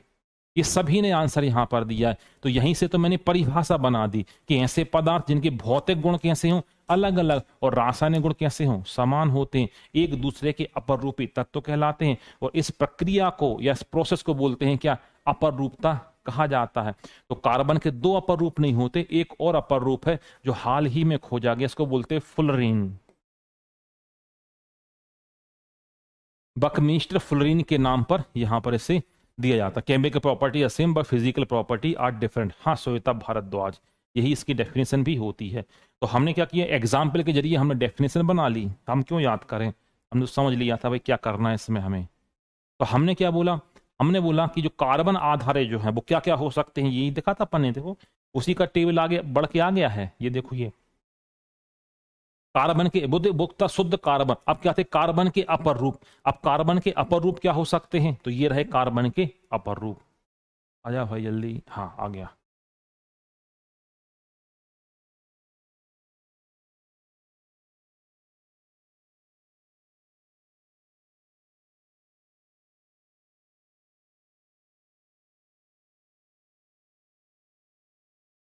कार्बन के क्या, एलोट्रॉप्स। अब कार्बन के एलोट्रॉप्स में कौन कौन आ सकते हैं, तो हमने पहला बोला क्या, ग्रेफाइट।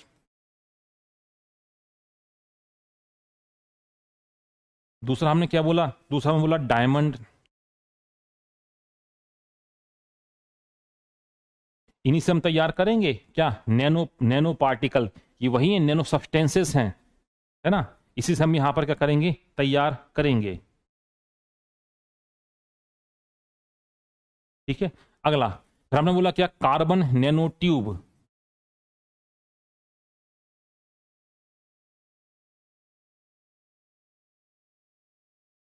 अब कार्बन नैनो ट्यूब में क्या क्या हो सकता है, या तो वो हो सकता है ग्राफीन, कार्बन किस कार्बन से ही बना है, या हो सकता है क्या, फुलरीन।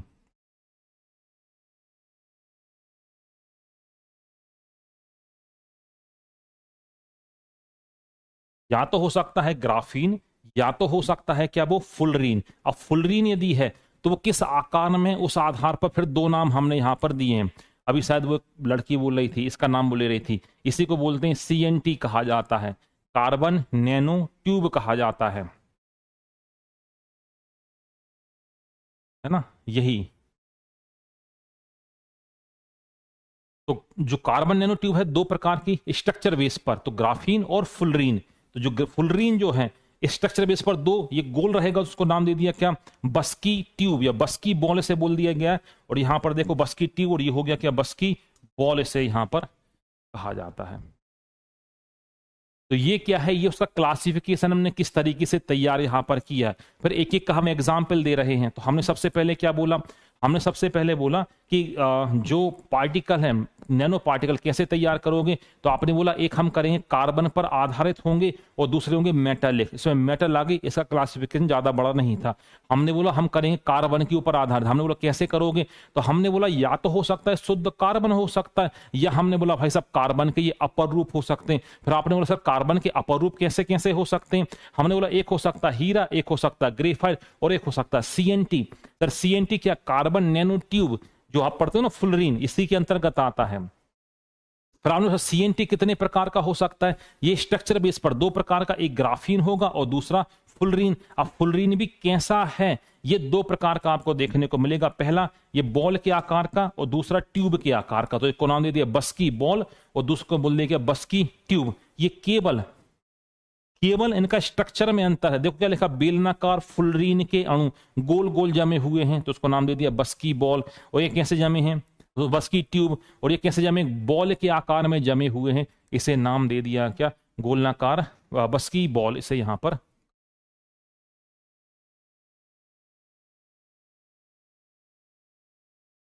तो ये क्या है, ये है इसका क्लासिफिकेशन, ये है इसका वर्गीकरण। अब देखें एक एक करके इनके बारे में। कहां गया, हाँ, अब हम देखते हैं इनके बारे में एक एक करके। तो हमने क्या बोला, कार्बन के आधार पर। तो हमने बोला कार्बन के आधार पर, देखो भाई, तो हमने बोला इसे निम्न श्रेणियों में बांटा गया। तो पहले हमने बोला शुद्ध कार्बन। तो हमने बोला शुद्ध कार्बन, देखो तो शुद्ध कार्बन कैसा होता है। तो हमने बोला कार्बन परमाणु क्रमांक 6, परमाणु भार क्या 12। तो ब्लैक कलर का ये देखो आप, इसका यूज हम कर सकते हैं इसके छोटे पार्टिकल, नैनो पार्टिकल को उसको तैयार करने में, या नैनो पार्टिकल को उसको बनाने में। ठीक है सर। फिर हमने बोला प्योर ऑर्गेनिक मैटर। तो हमने प्योर ऑर्गेनिक मैटर की जब हमने यहां पर बात की, तो हमने बोला कार्बन और उसके अपरूप इसके अंतर्गत यहां पर आ जाते हैं। तो कार्बन और उसके अपरूप जब यहां पर आएंगे, तो यहां पर देखो जैसे हीरा, ग्रेफाइट और फ्लोरीन, ये देखो ये कार्बन के क्या पहले से ही ज्ञात अपर रूप हैं। इनके स्वरूपों के अतिरिक्त आप देखो कार्बन नैनो ट्यूब भी इसमें सम्मिलित हो जाता है। इसके अंतर्गत क्या क्या जाते हैं, ग्राफीन जाता है, फुलरीन जाते हैं। तो वो हमने अभी देखा है, जो हमने फ्लो चार्ट यहाँ पे तैयार ही किया था। अब हम एक एक के बारे में क्या देख रहे हैं, जानकारी हम देख रहे हैं। तो चलो पहला हम देखते हैं, क्या पहला नैनो मटेरियल अपना है ग्राफीन। तो हम बात कर रहे हैं किसके बारे में, ग्राफीन की चर्चा कर रहे हैं।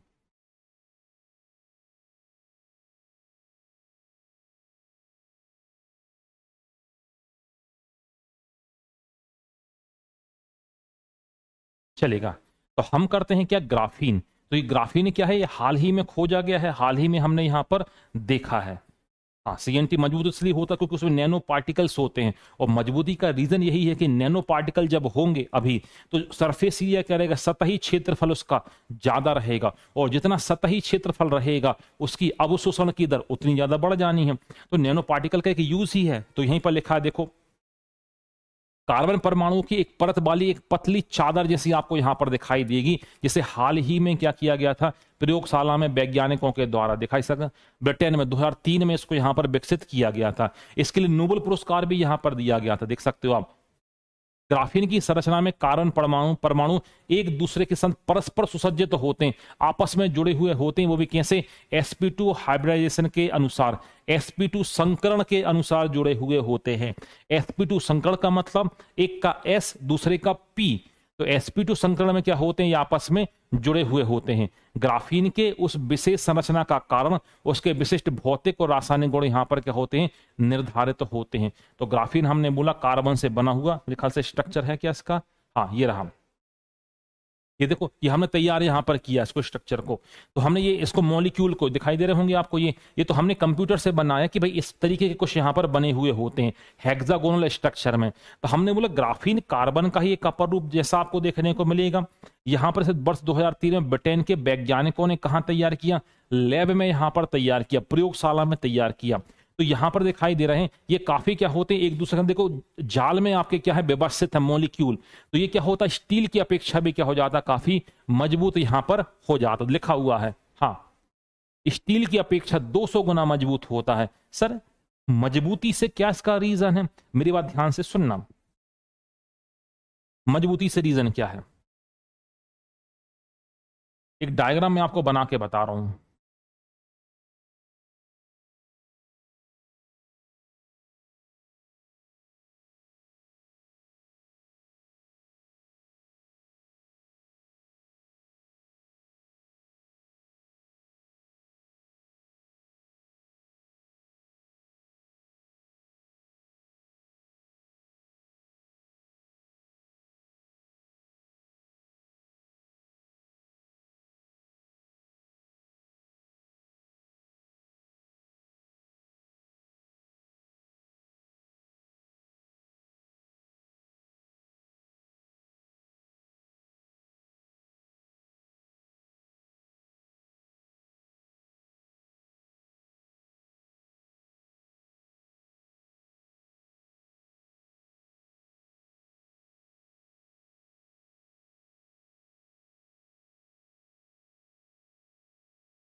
देखो दोनों के दोनों क्या है, एक प्रकार के दोनों के दोनों क्या है, ठोस ही हैं। मैं आपसे पूछूंगी बताओ इन दोनों ठोसों में, दोनों ठोस हैं, ये भी ठोस है ये भी ठोस है, मैं आपसे पूछूं कि दोनों ठोसों में मजबूत कौन सा होगा, मैं आपसे पूछूं कि जो दोनों ठोस जो हैं इन दोनों ठोसों में मजबूत कौन सा यहां पर होगा, बताओ नंबर 1 मजबूत होगा कि नंबर 2 मजबूत होगा और क्यों होगा, रीजन भी आपको देना है। दोनों ठोसों में मजबूत यहां पर कौन होगा,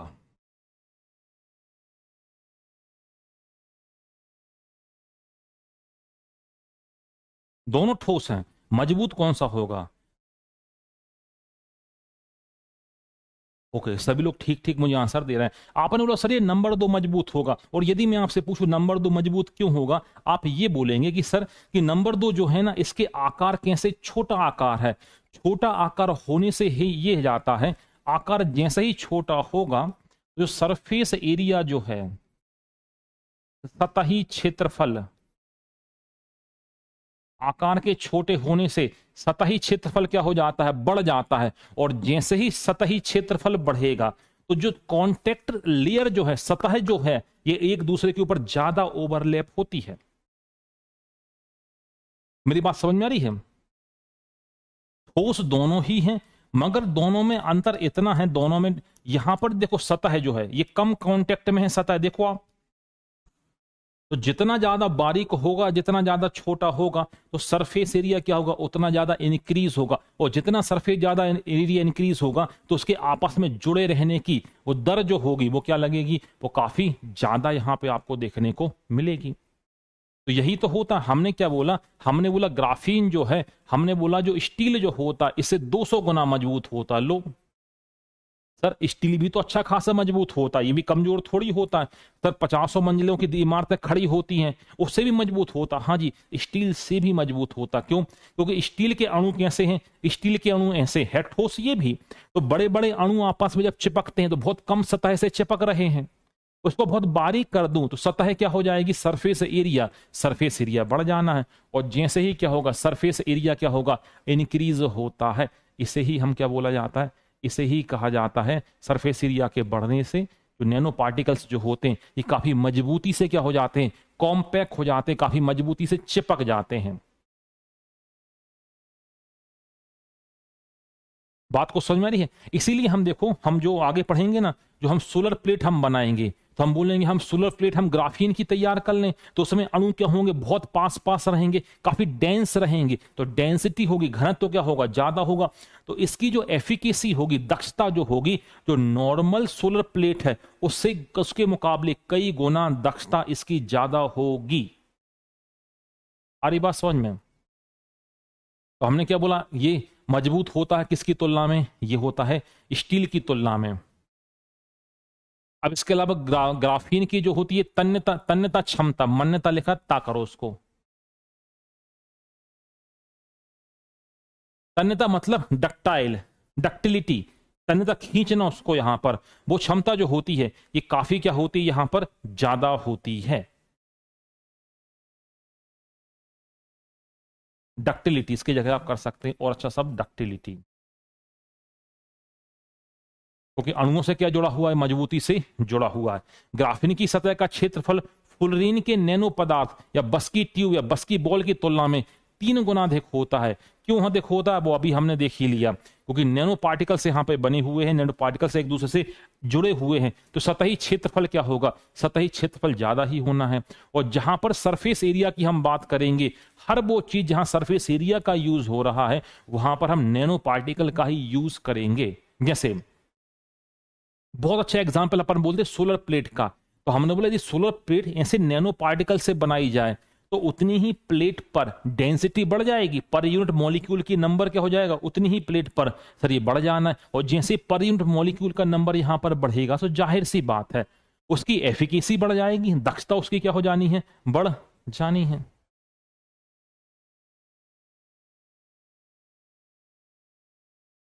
हाँ, ग्राफीन की सहायता से हम क्या तैयार कर लेते हैं, सेमीकंडक्टर। जो सिलिकॉन वाले जो सेमीकंडक्टर जो होते हैं उनकी अपेक्षा इनकी एफिशिएंसी या एफिकेसी क्या हो जाती है, ज्यादा हो जाती है। भाई हम कंपेयर कर रहे हैं ग्राफीन को दूसरे पदार्थों की तुलना में हम कंपेयर कर रहे हैं।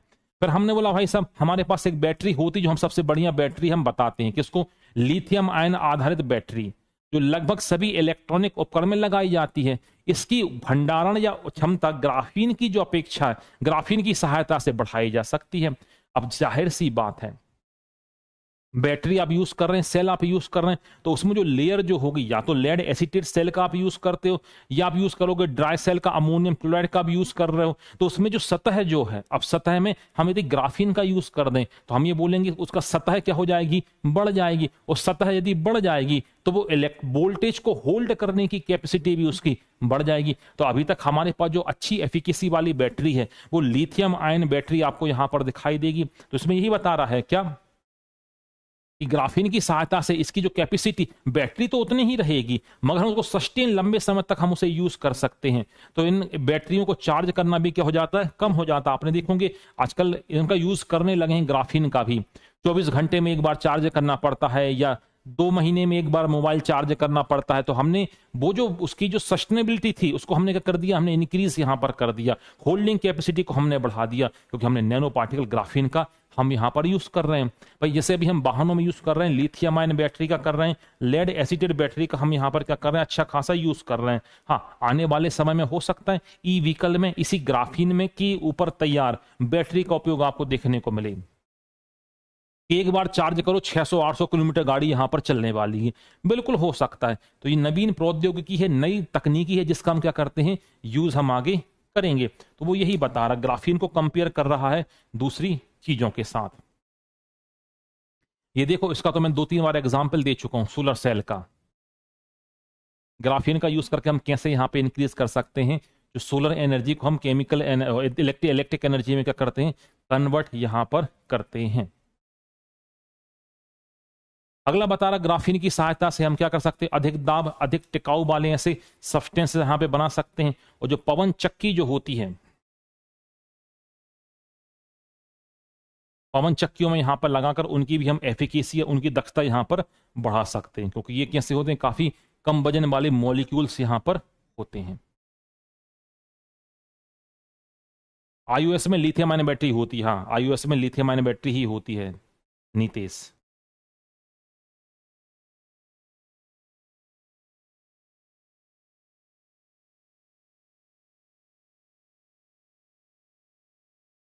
वो देखो, हाँ, ग्राफीन की सहायता से बोला है कि कई प्रकार की बीमारियों को जांच करने वाले सेंसर बनाए जा रहे हैं, बिल्कुल बनाए जाएंगे।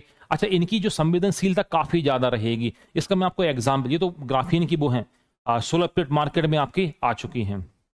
ये ग्राफीन की सोलर प्लेट आपको मार्केट में देखने को मिल जाएंगी। अब हम बात करते हैं कुछ सेंसर की बात करते हैं। आपने मेरे ख्याल से मूवीज में कुछ देखा होगा, जैसे अब मान लो किसी का स्वास्थ्य खराब है तो हार्ट में कुछ चिपका देते हैं, देखा होगा सेंसर लगे होते हैं। कई बार ब्रेन का चेक करना होता है, ब्रेन में भी सेंसर लगाए जाते हैं, यदि आपने ऐसा कुछ यहाँ पर देखा होगा। या हाथ में भी सेंसर लगे हुए होते हैं, यदि कोई खुदा ना खास्ता देखने को मिले, यदि कोई बीमार व्यक्ति को यदि आप देखते हैं तो बहुत सारे सेंसर चिपका दिए जाते हैं टेप से, देखा आपको, वो टीट टीट लगातार मॉनिटरिंग यहां पर करते हैं। तो यही बता रहा है कि भाई साहब वो जो सेंसर है ना, तो उसमें बोला कि यदि ग्राफीन का यदि हम यूज करेंगे तो उसका सतही क्षेत्रफल जो है, सरफेस एरिया क्या काफी ज्यादा रहेगा। तो सरफेस एरिया काफी ज्यादा रहेगा तो हल्का सा यहाँ पे फ्लक्चुएट यदि हुआ हार्ट, वो तुरंत रीडिंग बता देगा भाई साहब कुछ दिक्कत आ रही है, या ब्रेन में कुछ दिक्कत हो रही है, ये व्यक्ति बहुत तनाव ले रहा, सारी बातें उसमें पता आपकी चल जाएंगी। अभी हम मेटेलिक सेंसर का यूज करते हैं, मेटल को वहां पर चिपका देते हैं, तो अंदर जो गतिविधि हो रही है वो यहां पे उसको रिकॉर्ड करके टीवी के ऊपर हमें क्या करता है, वो दिखाता है। बात समझ आ रही है? आप पेज मेकर बोल सकते हो, ईसीजी बोल सकते हो, पॉलीग्राफ टेस्ट में भी यूज करते हैं, बिल्कुल हम यहाँ पे यूज करते हैं। तो उसने बोला कि यदि भाई सेंसर कौन से लगा दें, ग्राफीन वाले लगा दें। तो हमने बोला ग्राफीन के क्या होता है, ग्राफीन का सरफेस एरिया ज्यादा है, सरफेस एरिया ज्यादा होगा तो इसकी जो सेंस करने की जो कैपेसिटी है बाकी की अपेक्षा ज्यादा होगी, जो आपको रिजल्ट मिलेंगे काफी बेहतर परिणाम यहां पर मिलेंगे। अब हम आगे बात करते हैं।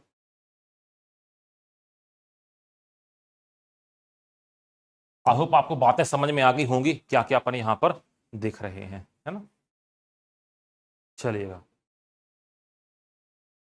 हाँ,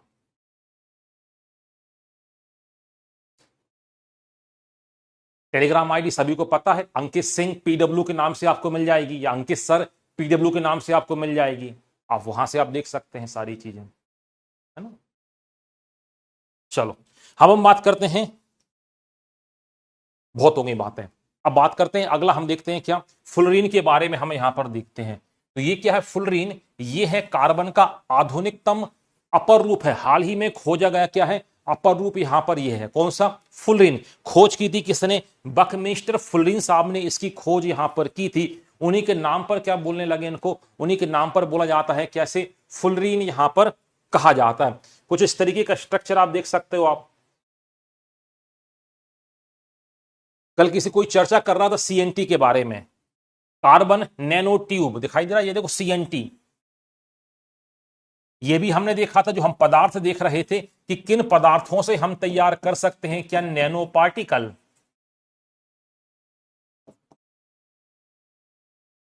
तो आपको याद होना चाहिए हमने दो पदार्थ लिखे थे, एक हमने लिखा था कार्बन पर आधारित होते हैं और दूसरे लिखे थे मेटेलिक पार्टिकल। हमने कार्बन पर तीन भागों में बांट दिया था, एक फुलरीन बांट दिया था, सीएनटी हमने बांट दिया था, हमने ग्राफीन यहां पर बांट दिया था। और मेटेलिक में हमने बोला धातु के क्या है, छोटे छोटे से कण हैं। अब हम बात कर रहे हैं किसकी, हम सीएनटी की यहां पर बात कर रहे हैं। एक ग्राफीन जैसा ही पदार्थ होता है, कल हम ग्राफीन को देख चुके थे पिछली क्लास में, कैसा बेलनाकार, अंदर से खोखला आपको देखने को मिलेगा, और हेक्सागोनल में इसके मॉलिक्यूल जुड़े हुए होते हैं। हेक्सागोनल का मतलब हो षटकोण आकार में, इस आकार में, ये देखो इस आकार में इसके क्या होते हैं, अणु आपस में जुड़े हुए रहते हैं। वो षटकोणीय क्या करते हैं, ये संरचना यहां पर क्या करते हैं, बनाते हैं। इसे कहा जाता है सीएनटी कहा जाता है। अब सीएनटी के बारे में कुछ गुण यहां पर बताए जा रहे हैं कि भाई सीएनटी कैसा होता है। तो षटकोणाकार में जमा हुआ सीएनटी की प्रॉपर्टी आप देख लो, सीएनटी के गुण आप देख लो। पहला देख लो आप सीएनटी का गुण क्या, हाई इलेक्ट्रिक कंडक्टिविटी। देखो आप, ये कैसा होता है, विद्युत का चालक आपको यहां पर देखने को मिलेगा। अब चालकता को कंपेयर किसे, कॉपर और चांदी से हमने कंपेयर यहां पे कर दिया, क्योंकि हमें पता सर्वाधिक चालकता, यदि आपने केमिस्ट्री आपने पढ़ा होगा तो आपको पता होगा सबसे ज्यादा चालकता किसकी होती है, सिल्वर आर्जेंटम एजी। फिर नंबर किसका आता है, फिर नंबर आता है सबसे ज्यादा इसकी, फिर कॉपर का, फिर एल्यूमिनियम का। तो इसकी चालकता क्या होती है, ये वो कंपेयर करके बता रहा है कि चांदी या कॉपर की तुलना में भी 1000 गुना ज्यादा क्या होता है यहां पर, ये क्या होता है, चालक यहां पर होता है। इसमें रेजिस्टेंस क्या होता है, बिल्कुल कम होता है। सीएनटी की अपन प्रॉपर्टी के बारे में हम यदि बात करते हैं तो सीधी सी बात है, चालकता यदि ज्यादा है तो रेजिस्टेंस यानी कि प्रतिरोध क्या होगा, कम होगा। तो जितने भी इलेक्ट्रिक अप्लायंसेस में यदि हम इसको लगाएंगे तो आपकी जो डिवाइस जो है उसकी एफिकेसी या एफिशिएंसी या दक्षता बढ़ जानी है, जाहिर सी बात है। तो पहला यहां पे प्रॉपर्टी। दूसरा, इसकी स्ट्रेंथ हमने बोला भाई साहब काफी मजबूत होता है। हमने कंपेयर किसके साथ कर लिया, हमने कंपेयर कर लिया स्टील के साथ, इस्पात के साथ कंपेयर कर लिया। हमने बोला उससे भी 100 गुना मजबूत होता है क्या, कार्बन नैनो ट्यूब, जो सीएनटी के बारे में हम यहां पर बात कर रहे हैं। अब इतना मजबूत है, अच्छा ऊपर से भार क्या है, उसकी तुलना में कम है। देखो स्टील से मजबूत और भार क्या है, कम है। तो इसका यूज हम करेंगे कहां पर, हम इंफ्रास्ट्रक्चर में भी यूज कर सकते हैं, हम अप्लायंसेस में भी इसका यूज कर सकते हैं। तो हम उसी के बारे में चर्चा कर रहे हैं। तीसरा हमने बोला ऊष्मीय चालकता। तो ऊष्मीय चालकता हमने बोला कि इसकी चालकता उच्च होती है, मतलब ये 780 डिग्री सेल्सियस पर भी अपना स्वरूप बनाए रखता है। क्योंकि देखो जो कंडक्टर जो होते हैं, यदि आपने देखा अप्लायंसेस आप चलाएंगे, देखना जैसे जैसे क्या होती है हीट, कोई भी पदार्थ क्या होता है, गर्म होता है। गर्म होने पर मॉलिक्यूल की काइनेटिक एनर्जी बढ़ती है, और काइनेटिक एनर्जी बढ़ेगी जिसको आप बोलते हो एंट्रोपी का बढ़ना, अनियमितताओं का बढ़ना, इर्रेगुलर मॉलिक्यूल का होना। तो जैसे हीट यहां पर होती है, ज्यादा होगी, तो वो अप्लायंसेस सही से काम नहीं कर पाता। कई बार आपने देखा होगा कोई अप्लायंसेस है उसमें आजकल ऑटो कट होता है। ऑटो कट कैसा होता है, जैसे मान लो मिक्सर है, यदि वो ज्यादा गर्म हो जाएगा ना, वो ऑटोमेटिक ही क्या हो जाता है, ऑटोमेटिक ही बंद हो जाएगा। क्यों, क्योंकि उसको पता इतना ज्यादा टेम्परेचर वो सहन नहीं कर पाएगा, उसकी कॉइल पिघल जाएगी, क्योंकि आपने उससे काम ज्यादा ले लिया है आज, वो तुरंत बंद हो जाएगा। या जो बंद नहीं होंगे, तो आपने घरों में देखा होगा कई अप्लायंसेस ऐसे होंगे इनसे आपने बहुत हैवी काम यदि ले लिया है, हैवी काम यदि आप लोगे, वो चलते चलते उसमें कुछ बास सी आने लगती है। आप समझ जाते हो कि भाई साहब इसकी मोटर जलने वाली है या इसकी मोटर जल चुकी है, क्योंकि ये इतना ज्यादा ओवर हीट हो रहा है। क्योंकि हीट होने पर रेजिस्टेंस बढ़ जाता है, प्रतिरोध बढ़ जाता है। रेजिस्टेंस जैसे ही बढ़ेगा तो इलेक्ट्रिसिटी कंजप्शन बढ़ जाएगा। जैसे कंजप्शन यहां पर बढ़ेगा, जाहिर सी बात है आपका उपकरण सही से काम यहां पर नहीं करेगा। मगर इसकी ऊष्मीय चालकता भी अच्छी खासी होती है। इतने डिग्री पर भी देखो कितना तापमान, 780 डिग्री, इतने पर भी सही सही काम कर जाता है। अब हमने बोला कि भाई साहब इसका यूज हम कहां पे करेंगे, इतना अच्छा पदार्थ है, इतना मजबूत पदार्थ है, तो हमने बोला सबसे पहले यूज कर लेते हैं सुपर कंप्यूटर को बनाने के लिए। हमने बोला काफी हैवी बनते हैं भाई, सीएनटी का यूज करेंगे तो काफी हल्के बनेंगे, बिल्कुल बनेंगे। अच्छा, उसमें चालकता, थर्मल कंडक्टिविटी ज्यादा है, तो एनर्जी कंजप्शन भी क्या करेंगे, ये कम करेंगे। वजन में हल्का है, उठाने में ले जाने में भी क्या होगी, आसानी होगी। तो पहला उपयोग हमने उसका देखा क्या, सुपर कंप्यूटर। दूसरा हमने अभी बोला कि इलेक्ट्रॉनिक अप्लायंसेस, जितनी भी विद्युत के उपकरण हैं, यदि ये बनाए जाएंगे, किसे, सीएनटी से बनाए जाएंगे इक्विपमेंट जितने भी, उनमें भी क्या मिलेगा आपको, सीएनटी से बनाए जाने पर। हमने बोला यहां पर भी चूंकि ये इनकी थर्मल कंडक्टिविटी, उसमें चालकता अधिक होती है, गर्म होने पर भी, इतने तापमान पर भी सही सही काम करते हैं ये। तो हमने बोला एक काम करते, इनसे हम क्या बनाते हैं, ढेर सारे चिपसेट बना लो, मदरबोर्ड भी यहां पे बना लो। मदरबोर्ड आपने देखा होगा जो आपके लैपटॉप में नीचे होगा, सीपीयू में देखोगे साइड में लगा हुआ मेन सर्किट जो होता है कंप्यूटर का, उसे बोला जाता है मदरबोर्ड कहा जाता है।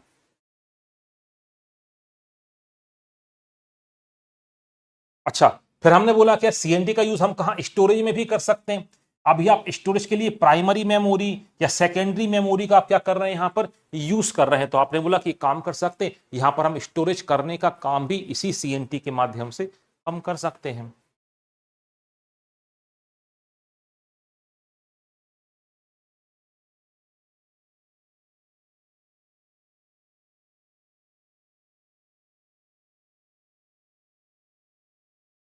अगला देखो, अगला इसी नैनो पार्टिकल में अगला पदार्थ आपको देखने को मिलेगा, बस्की बॉल, दिखाई दे रहा आपको। जो फुलरीन जो था, फुलरीन कैसा था, ये हेक्सागोनल था। इसी फुलरीन को हमने क्या काम कर दिया, ये आपको कैसा मिलने लगा, बॉल की शेप में यहां पर मिलने लगा। है ये भी हेक्सागोनल है ना, है ये भी कैसा, षटकोणीय आकार में मॉलिक्यूल यहां पर क्या है, जमे हुए हैं।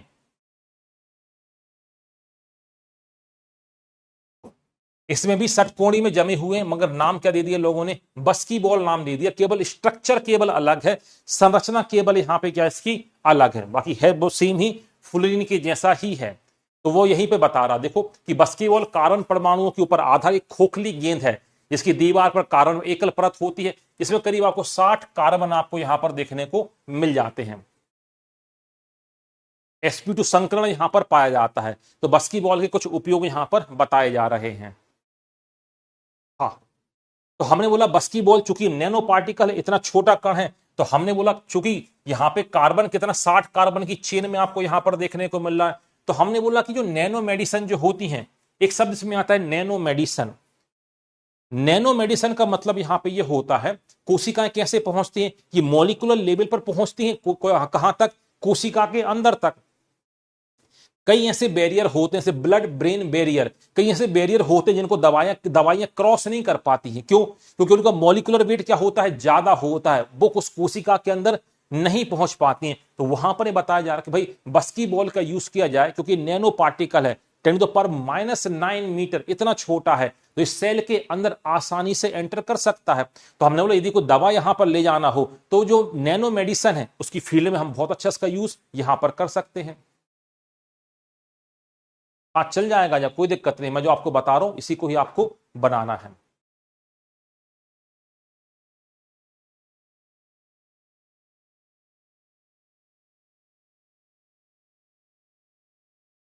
हाँ, कोई दिक्कत नहीं है, कल आप सेंड कर देना। क्या नाम है, समरथ, कल तुम सेंड कर देना। आज मैंने क्वेश्चन दे ही दिया, सब लोग सेंड उसके ऊपर कर देना। अगला क्या बोल रहा है कि जो बस्की बॉल का यूज कैसा, जीवाणु विषाणु की तरह क्या होता है कि चिपक जाता है, बहुत छोटे माइक्रोस्कोपिक साइज का यहां पर है। तो यहां पर ये क्या काम कर सकता है, जैविक क्रियाओं को यहां पर रोक सकता है। इसका उपयोग कहां पर, वायरस प्रतिरोधी पदार्थ बना, भविष्य में इसकी संभावना है कि हम कुछ यहां पर भी काम करें। तो बस्की बॉल के कुछ फ्यूचर के भी यूज यहां पर बताए गए हैं।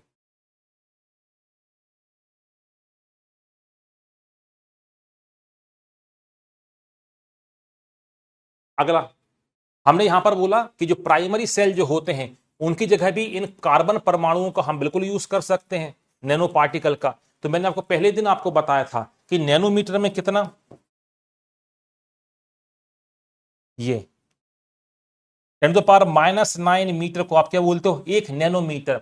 तो सीधी सी बात है, जब सतही क्षेत्रफल यहां पे सरफेस एरिया बढ़ जाएगा, तो हर वो जगह जहां पर सरफेस एरिया से काम हो रहा है, उसकी एफिशिएंसी बढ़ जाएगी।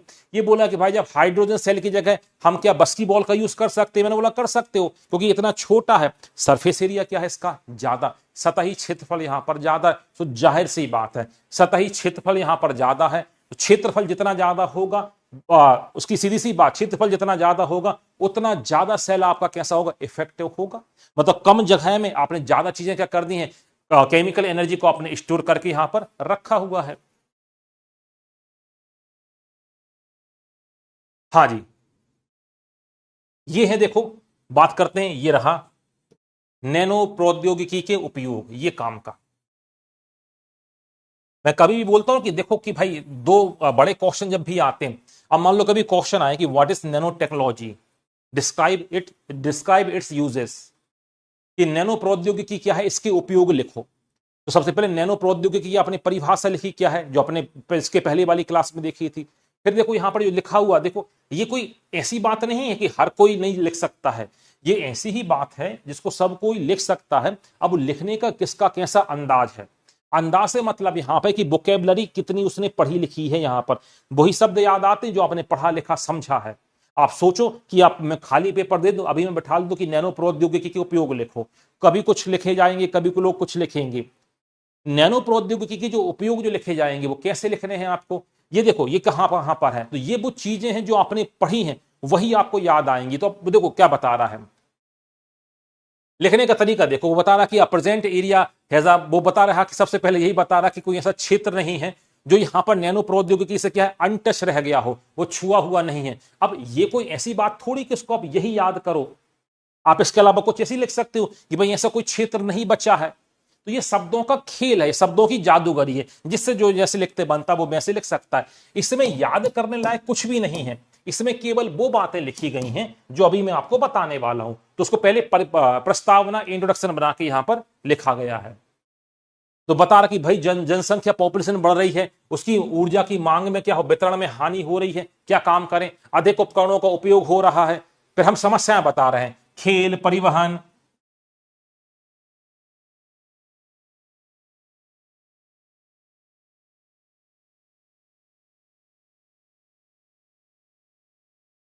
बस्ता मतलब बसाव से है, ये बसेरा भी बोल सकते हो, जहां पे लोग निवास करते हैं, क्योंकि आजकल हम ऐसे यूज भी करने लगे हैं। तो गुणवत्ता यहां पे लाने, नैनो प्रौद्योगिकी का क्या हुआ, प्रादुर्भाव मतलब इसका जन्म हुआ, ये एवॉल्व हुई है। अब हमने बोला कि हर क्षेत्र में क्या इसकी मांग यहां पर है, तो हमने बोला हर मांग को पूरा करने के लिए केवल एक ही नैनो प्रौद्योगिकी, ऐसा लग रहा कि इससे एकमात्र रास्ता दिख रहा है, इसके माध्यम से हम हर समस्याओं का समाधान लिख सकते हैं। जब भी कभी कोई क्वेश्चन आता है, उस क्वेश्चन को इस तरह मतलब तल्लीन होकर लिखना है, मतलब उसको इतना महिमा मंडित करके आपको बताना रहेगा कि बस अब यही है, इसके अलावा कुछ है ही नहीं अब तो।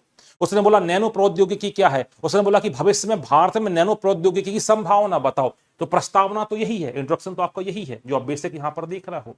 अब फिर अलग अलग पॉइंट बना के आपको लिखने हैं, तो वो ये बताएगा अब कहां कहां पर इसके उपयोग आपको देखने को मिलेंगे। तो अब इसमें याद क्या करना रहता है, केवल हेडिंग आपको याद करनी रहती है।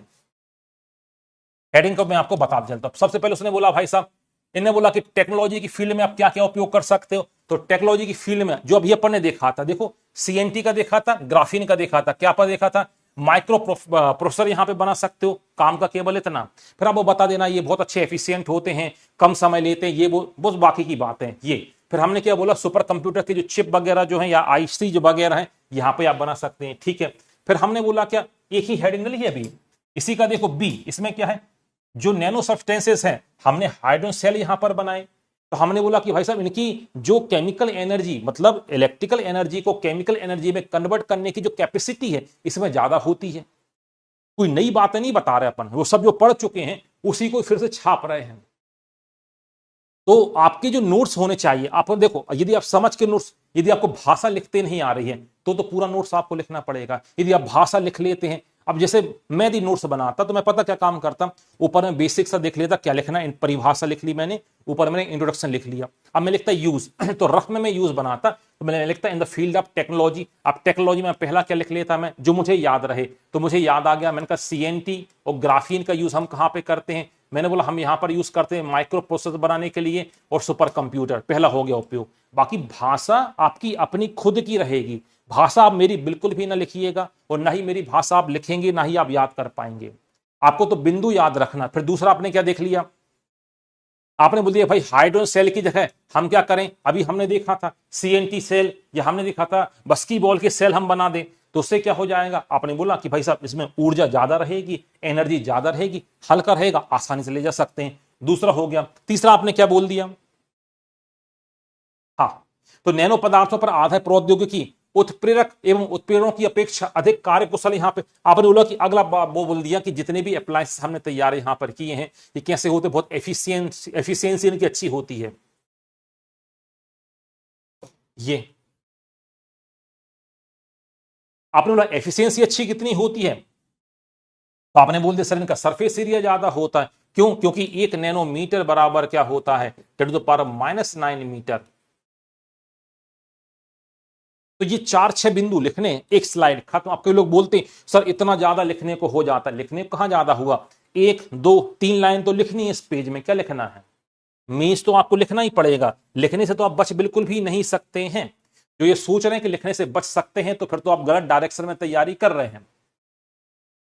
फिर हमने यहां पे बोला अगला क्या, प्रौद्योगिकी ही भी चल रही है। फिर हमने बोला कि कार और बसों में लगे क्या, कैटालिटिक कन्वर्टर। सर ये क्या कहलाता है कैटालिटिक कन्वर्टर, हालांकि इसे हम आगे और डिटेल में पढ़ेंगे इन्वायरमेंट में, क्योंकि इसके बाद आपका एक चैप्टर और जो रह जाता है रिमेनिंग वाला, वो इन्वायरमेंट वाला पोर्शन, उसे हम डिटेल में इसको देखेंगे। कैटालिटिक कन्वर्टर ये क्या होता है। आजकल आपने देखा होगा BS6 मॉडल यहां पे चल रहा है हर जगह, BS6 भारत स्टैंडर्ड 6 चल रहा है। ये आपने सुना होगा, आजकल नहीं सुना होगा आपने, कभी ना कभी तो सुना होगा कि बड़े वाहनों की साइलेंसर चोरी हो रहे हैं। तो लोगों को लगता है गाड़ी चोरी नहीं हो रही, साइलेंसर चोरी हो रहे हैं। साइलेंसर में ऐसा क्या है जो साइलेंसर चोरी हो रहे हैं। भाई साहब साइलेंसर में क्या लगे हुए हैं? कैटालिटिक कन्वर्टर लगे हुए हैं। सर कैटालिटिक कन्वर्टर का मतलब यहां पे क्या होता है? कैटालिटिक कन्वर्टर का यहां पर मतलब ये होता है, देखो जैसे मैंने बोला कि भाई आपकी गाड़ी से सल्फर डाइऑक्साइड गैस निकलेगी, मैंने बोला यार जब ये गैस निकलेगी ना तो मैंने बोला नुकसान करेगी वायुमंडल को। आपने बोला ये आपके रिएक्शन कहां पे हो रही है? ये गाड़ी का सिलेंडर ही है, उसी के अंदर रिएक्शन हो रही है। सल्फर डाइऑक्साइड गैस आपके इंजन के धुएं से निकली, आपने बोला ठीक है सर धुएं से निकली। मैंने बोला यहां पर ये कुछ ऐसे पदार्थ मैं लगा दूं कि इनसे रिएक्शन करके ये कोई ऐसा पदार्थ बना ले जो नुकसान कम करे, और हाँ सर ये बहुत ज्यादा ठीक रहेगा। मैंने एक काम करते हैं, यदि यहां पर साइलेंसर के अंदर ही ये पानी के अणु से अभिक्रिया कर ले तो ये क्या बना देगी? ये बना देगी सल्फ्यूरिक अम्ल बना देगी, H2SO4। हाँ सर सल्फ्यूरिक अम्ल क्या होगा? सल्फ्यूरिक अम्ल जो होगा वो आपके साइलेंसर से नीचे पानी की बूंद बूंद करके नीचे गिरेगा। हाँ सर इसका मतलब आपने वायुमंडल में कौन सी गैस निकलने से रोक दी? आपने वायुमंडल में SO2 गैस निकलने से रोक दी। मतलब जो गैसेस यहां पे अधिक नुकसानदायक बन रही हैं इन्हें कम नुकसानदायक पदार्थों में कन्वर्ट करना। कैसे कन्वर्ट होगा? तो यहां पे लगे होंगे कैटलिस्ट, हिंदी में इसको बोलते उत्प्रेरक। मतलब ये रिएक्शन करेंगे इन चीजों से गैसों के साथ, तो वो कम क्रियाशील गैसों में क्या करेंगे? हम यहां पे कन्वर्ट यहां पे करेंगे। यही कहलाता है कैटालिटिक कन्वर्टर। जब हम पढ़ेंगे ना वायु प्रदूषण है, आपको नहीं अभी एनवायरमेंट में आपको देखने को मिलेगा, पर्यावरण में डिटेल ढेर सारी बातें बताऊंगे इसके कैटालिटिक कन्वर्टर के बारे में। तो ये काफी महंगे आते हैं साइलेंसर, आपकी बड़ी गाड़ी का साइलेंसर ही होगा 60-70 हजार का साइलेंसर ही होगा। तो वो ये बोल रहा कि ये जो कैटालिटिक कन्वर्टर लगे हैं क्या हम नैनो पार्टिकल के लगा सकते हैं क्या? आपने बोला सर क्यों लगाए नैनो पार्टिकल के? सो आपने बोला कि सर इसका एरिया ज्यादा होता है। एरिया क्या होता है? ज्यादा। अब एरिया ज्यादा होगा तो अब धुआं कितनी समय के लिए रहेगा? सर बहुत कम समय के लिए रहेगा। धुआं इससे आके टकराएगा, तुरंत रिएक्शन करके अगला पदार्थ बना के बाहर कर देगा। क्षेत्रफल जितना ज्यादा होगा तो रेट ऑफ रिएक्शन अभिक्रिया की दर भी क्या हो जाएगी? बढ़ जाएगी, क्योंकि क्षेत्रफल ज्यादा है। तो यहां पर दूसरे पदार्थों के बजाय हमने बोला नैनो पार्टिकल्स लगा दीजिए भाई साहब। नैनो पार्टिकल के जो वाटर मॉलिक्यूल के चिप लगा दो आप, या दूसरे तत्वों की चिप आप यहां पे लगा दो, तो रिएक्शन करके दूसरे पदार्थों में क्या हो जाएगा? कन्वर्ट हो जाएगा। इसी तो आपने नाम दिया है कैटालिटिक कन्वर्टर। यही कहलाता है कैटालिटिक कन्वर्टर।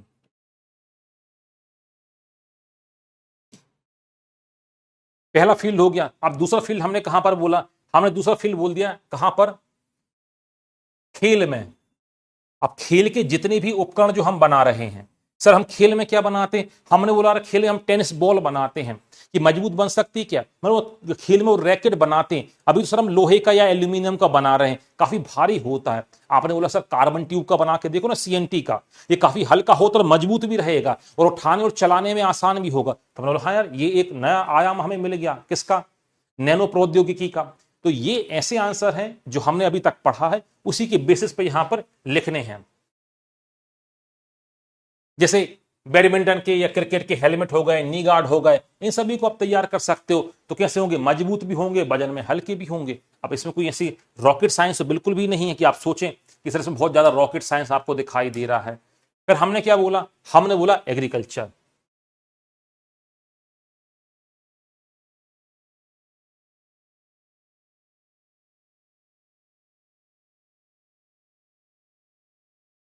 हाँ जी। अब हमने यहां पर बोला क्या? हमने यहां पर बोला कि भाई एग्रीकल्चर में हम कैसा यूज कर सकते हैं? जितने भी मैन्योर हैं, जितने भी फर्टिलाइजर हैं, जितने भी इंसेक्टिसाइड हैं, जितने भी वीडिसाइड हैं, क्या हम इन्हें नैनो पार्टिकल की रेंज का बना सकते हैं? क्यों? क्योंकि अभी कई उर्वरकों की दिक्कत यही है, जमीन से अवशोषण तो हो जाता है मगर जहां तक पहुंचना चाहिए वहां तक वो नहीं पहुंच रहा है। क्यों? क्योंकि उसका मॉलिक्यूलर वेट ज्यादा है, उसका अणुभार क्या है? ज्यादा है। तो सर हम क्या ऐसा कुछ कर दें कि उनका अणुभार कम कर दें ताकि वो जहां तक उसको पहुंचना चाहिए वहां तक वो आसानी से पहुंच जाए, ऐसा हम कर दें? मैंने बोला हाँ भाई हम ऐसा भी यहां पर कर सकते हैं।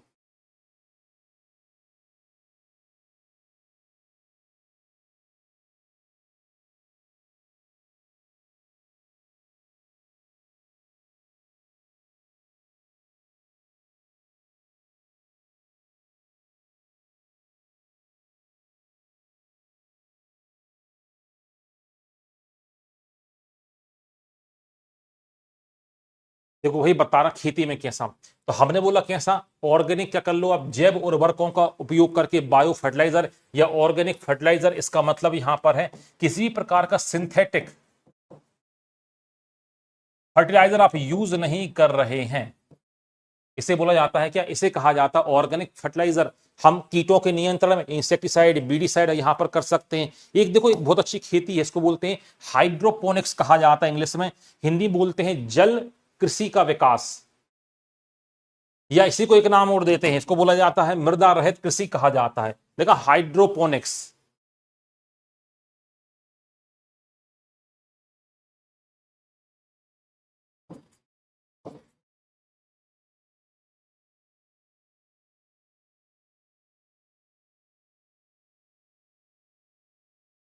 हिंदी वाले बोलते हैं मृदा रहित कृषि,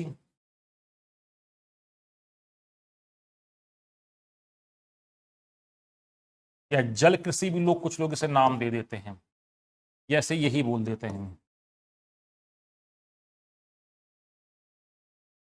कैसे बोल दिया जाता है क्या, हाइड्रोपोनिक्स ही नाम दे दिया जाता है, देवनागरी में ही लिख के। नाम सुना है आपने हाइड्रोपोनिक्स। ये जो हाइड्रोपोनिक्स जो है ना, जो डेवलप्ड कंट्री जो है, विकसित देश जो है, इसका बहुत ज्यादा यूज करते हैं, है ना। ये बहुत ज्यादा यूज करते हैं। पावरोक क्या कहलाता, एक्सप्लेन करो शिवानी शर्मा, है ना। हाइड्रोपोनिक्स मतलब मृदा रहित। आपने बोला कि कहां पर उगाना, पौधों को मिट्टी में उगाना है।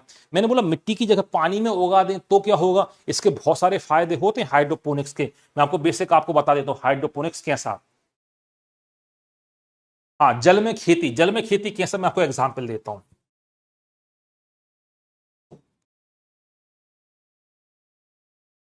ये मैंने पानी के एक टैंक बना दिया, देखो यहां पर दिखाई दे रहा है, करीब 2 फीट लंबा है और करीब 20 फीट करीब चौड़ा है, गहराई उसकी 2 फीट है। यहां पर क्या होते हैं, यहां पे कटआउट जैसे होल्डर लगे हुए होते हैं, जो पौधे को क्या करते हैं, ये पौधे को होल्ड करने के लिए सब उसमें लगे हुए देखने को मिलेंगे। तो हाइड्रोपोनिक्स मतलब पानी में क्या करना, खेती, मतलब मिट्टी का उपयोग आप नहीं करेंगे। तो हमने क्या काम किया, नर्सरी में पहले पौधों को हमने उगा लिया। नर्सरी में पौधों को उगाने के बाद हमने यहां पे दिखाई दे रहा है, ये यहां पे हमने से फंसा दिया, देखो पौधे को, ये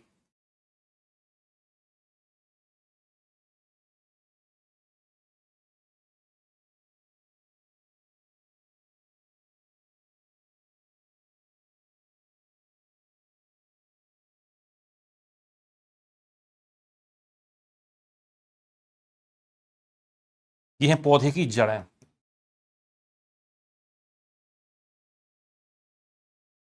और ये भरा हुआ भाई साहब पानी।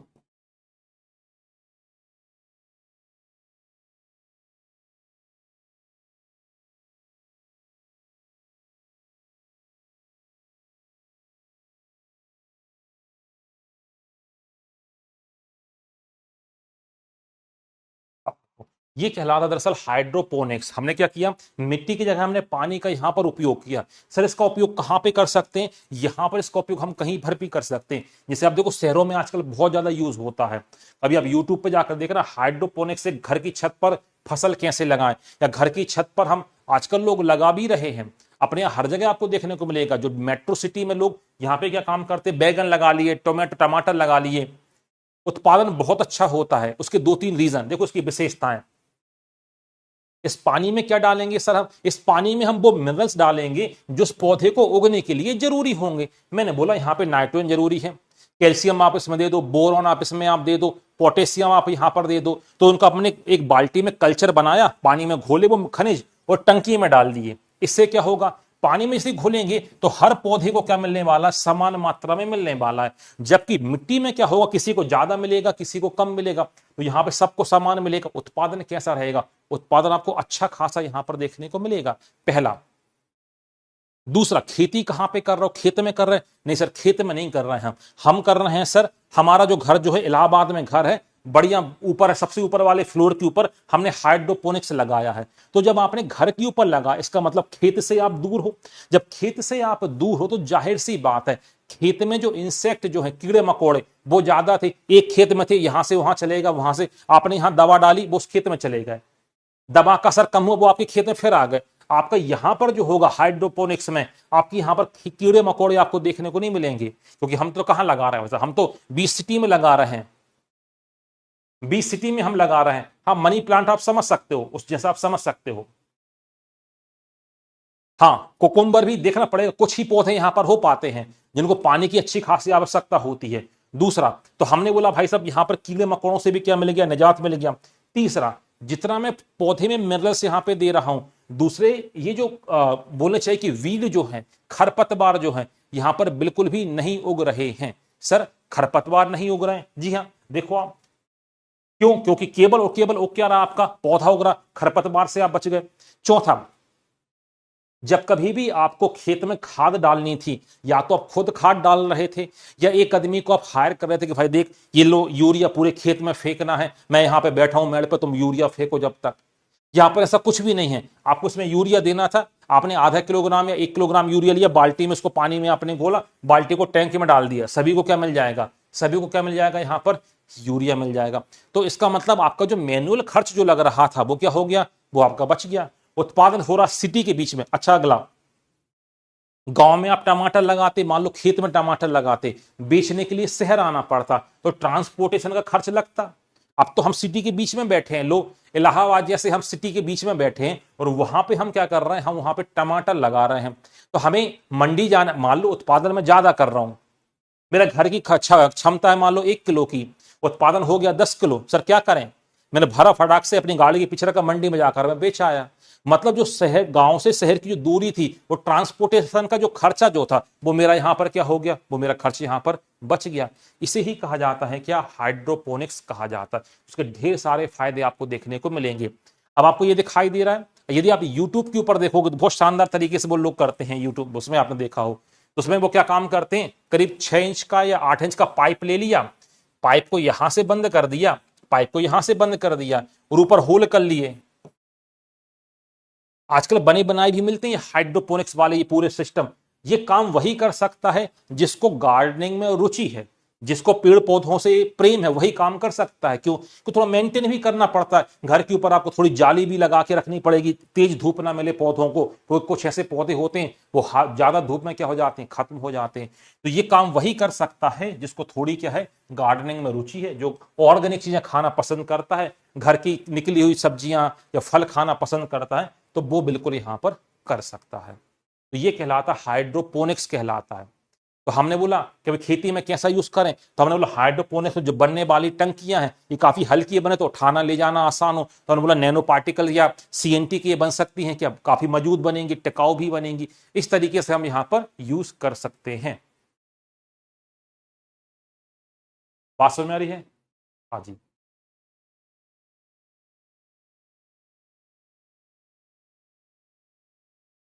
हाँ, इलाहाबाद।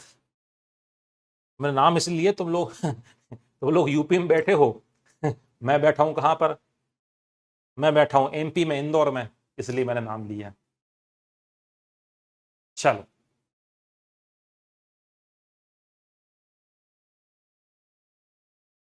फिर हमने नैनो पार्टिकल का अगला यूज हमने क्या बोला, नहीं उतना ही समय लगता है, यस, जितना मिट्टी में समय लगता है उतना ही समय यहां पर लगता है, उतना ही समय यहां पर लगता है, बिल्कुल भी समय ज्यादा नहीं लगता है। अगला हमने क्या बोला कि नैनोटेक का आप यूज कहां पे कर सकते हैं, हमने बोला ऊर्जा के क्षेत्र में आप यूज कर सकते हैं। वो भी कौन सी ऊर्जा, गैर परंपरागत ऊर्जा स्रोत, नॉन कन्वेंशनल एनर्जी रिसोर्सेस में आप यूज कर सकते हो। हमने बोला सर हम बिंडे मिल बनाते, पवन चक्की बनाते, धातु की बनाते, काफी भारी बनती है। मैंने कहा सीएनटी की बना के देखो एक बार, भाई एक ऑप्शन है अपने पास। आपने सर हम सोलर प्लेट बना रहे हैं, काफी हैवी बन रही है, मजबूत यहां पर नहीं बन रही है ना, तो आपने क्या बोला सीएनटी की आप बनाकर देखो, तो वही जानकारी बता रहा, सोलर सेल में आप बता रहा है कि भाई साहब उत्पादकता में वृद्धि भी हो जाएगी, क्योंकि सरफेस एरिया भी इसका क्या होता है, ज्यादा होता है। सारी बात समझ में? घर में प्रैक्टिकल करना हो ना हाइड्रोपोनिक्स का, देखो हाइड्रोपोनिक्स घर में प्रैक्टिकल करना हो तो ऐसे बना सकते हो हाइड्रोपोनिक्स। देखो आप, ये आपकी मान लो कोको कोला की बोतल थी, बोतल को यहां से कट कर देना, प्लास्टिक की बोतल थी, और इसको उल्टा कर देना, तो कैसा बन जाएगा, देखो ये ऐसा बन जाएगा आपका। ये लो तैयार हो गया आपका हाइड्रोपोनिक्स।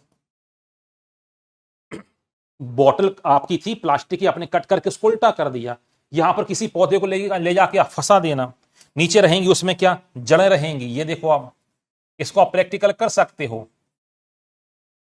ये ऐसा करके उसको आप रख देना, ज्यादा तेज धूप में मत रखना, ज्यादा थोड़ा धूप छांव वाले बालकनी वाले एरिया में उग जाता है आराम से। जैसे आप देखो अपने घर पे आप देखा होगा जो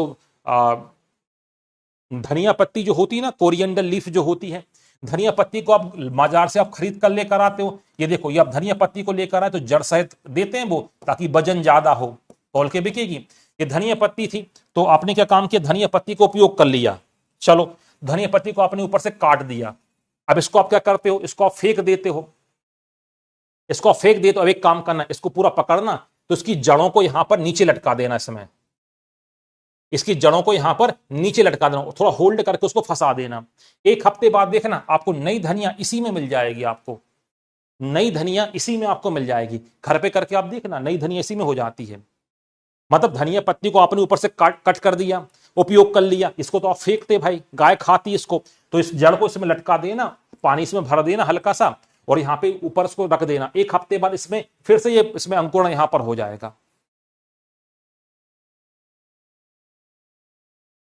ऐसा बिल्कुल आप कर सकते हो, कोको कोला की पुरानी बोतल है या पेप्सी की प्लास्टिक की बोतल, उसको कट करके उल्टा ढक्कन रख दिए, पानी भर दो नीचे, उसमें कोई पौधा फंसा, क्या पता तो फंस जाता है। अच्छा, मिनरल्स कुछ खास नहीं, पानी में तो मौजूद होते ही हैं। पानी कौन सा ले लेना, पानी आप फिल्टर करना ना यूज करके आप अपनी गड्ढे का पानी यूज कर लेना, तो उसमें कैल्शियम भी मिल जाएगा, फ्लोरीन मिल जाएगा, नाइट्रोजन भी मिल जाएगा। बस हो तो 2 या 3 दाने यूरिया के डाल देना, बस 2 या 3 दाने बोला मैंने, ज्यादा नहीं, नहीं तो सूख जाएगा पौधा। 2 या 3 दाने यूरिया के डाल देना, हो जाएगा। या यहाँ पे आपकी नर्सरी वगैरह जो होती है ना, तो गमले में डालने के लिए वो देते हैं, पाउडर देते हैं, बोलते हैं कि भाई इसको गमले में डालोगे तो पौधा अच्छा होगा, तो 1-2 चुटकी उसमें डाल देना, बस काम हो जाएगा आपका।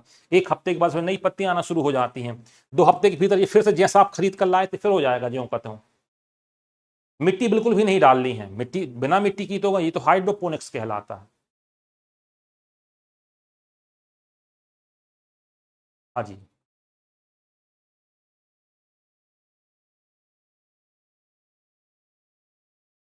हाँ वो देखो रूबी कह रही बॉटनी में उसने प्रैक्टिकल किया है, हाँ तो रूबी वही है बस, ये और कुछ यहाँ पर नहीं है। अगला आप बता रहे क्या, अगला हम देख रहे हैं क्या, अंतरिक्ष अनुसंधान में नैनोटेक का यूज। तो अंतरिक्ष में जो एयरक्राफ्ट बनाने के लिए, या इसके अलावा हम बात करते हैं सैटेलाइट को बनाने के लिए भी हम यूज कर सकते हैं क्या, इन्हीं नैनो पार्टिकल का यहाँ पर यूज कर सकते हैं, जिनके माध्यम से हम सैटेलाइट वगैरह भी तैयार करते हैं। लिखा हुआ है कम खर्चीला हो जाता है। रक्षा प्रौद्योगिकी, अब रक्षा प्रौद्योगिकी में तो बहुत ज्यादा यूज होता है, क्योंकि जितने भी आपको एरियल इंस्ट्रूमेंट जो है, हवा में उड़ने वाले जितने भी आप उपकरण यहां पर तैयार कर सकते हैं। सर हमने ऐसा किया है, हाँ हो जाता ना, क्योंकि मैंने भी ऐसा करके एक बार देखा था, यूट्यूब पर ही मैंने देखा था, फिर मैंने करके देखा तो मुझे मजा आया, तो फिर मैं हर बार ऐसा करता हूं मैं। तो रक्षा प्रौद्योगिकी जितने भी जो मटेरियल है उनको बनाने के लिए आप यूज कर सकते हैं, सेना के साजो सामान बनाने के लिए इसका यूज किया जाता है। इसके अलावा देखो प्रदूषण के क्षेत्र में तो अभी हमने देखा था, जो हम बात कर रहे थे कैटालिटिक कन्वर्टर की हम बात कर रहे थे, वहां पर आप यूज कर सकते हैं। इसके अलावा जो देखो फिल्टर पेपर दिखाई दे रहा है, एक यहां पे देखो फिल्टर पेपर फिल्टर पेपर या फिल्टर बैग, या देखो आप पॉपी टॉवल जो आपको दिखाई दे रहा होगा, जो चिमनियों से धुआं निकलता है, यहां पर लगाया जाता है क्या, फिल्टर बैग। ये फिल्टर बैग क्या काम करता है, यहां पर निकलने वाले भारी कण, कार्बन के कणों को यहां पर ये रोक लेता है, तो ये कहलाता है इसमें क्या, फिल्टर बैग का यूज। फिर आप बात करते हैं किसमें, चिकित्सा में बात कर रहे हैं, देख सकते हो आप। फिर हमने दूसरा धातु के नैनो पार्टिकल देखा था, तो याद करो मैं आपको बता रहा था, जब बायोटेक में पढ़ा रहा था तो मैंने बोला था कि वो जीन को पहुंचाने के लिए 2 मेथड का यूज करते हैं हम। एक तो हम एग्रोबैक्टीरियम बैक्टीरिया का यूज कर लेते हैं, दूसरा हम किसका यूज करते हैं, नैनो पार्टिकल, वो भी किसके, मेटल के, धातु के टुकड़ों का हम यूज करते हैं, जो उस जगह तक पहुंचाता है। तो वही यहां पे बता रहा कि वांछित जीन को वहां तक पहुंचाने के लिए ढेर सारे नैनो पार्टिकल के यहां पर यूज लिखे हुए हैं।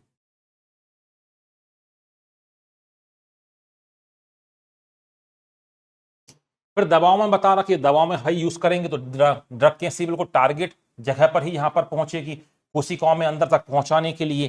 कैंसर के क्षेत्र में जो कीमोथेरेपी है उसके इलाज के लिए भी हम नैनो पार्टिकल का क्या करते हैं, यूज हम यहां पर करते हैं। तो ये था यहां पर आपका कौन सा पोर्शन, नैनो पार्टिकल वाला पोर्शन यहां पे।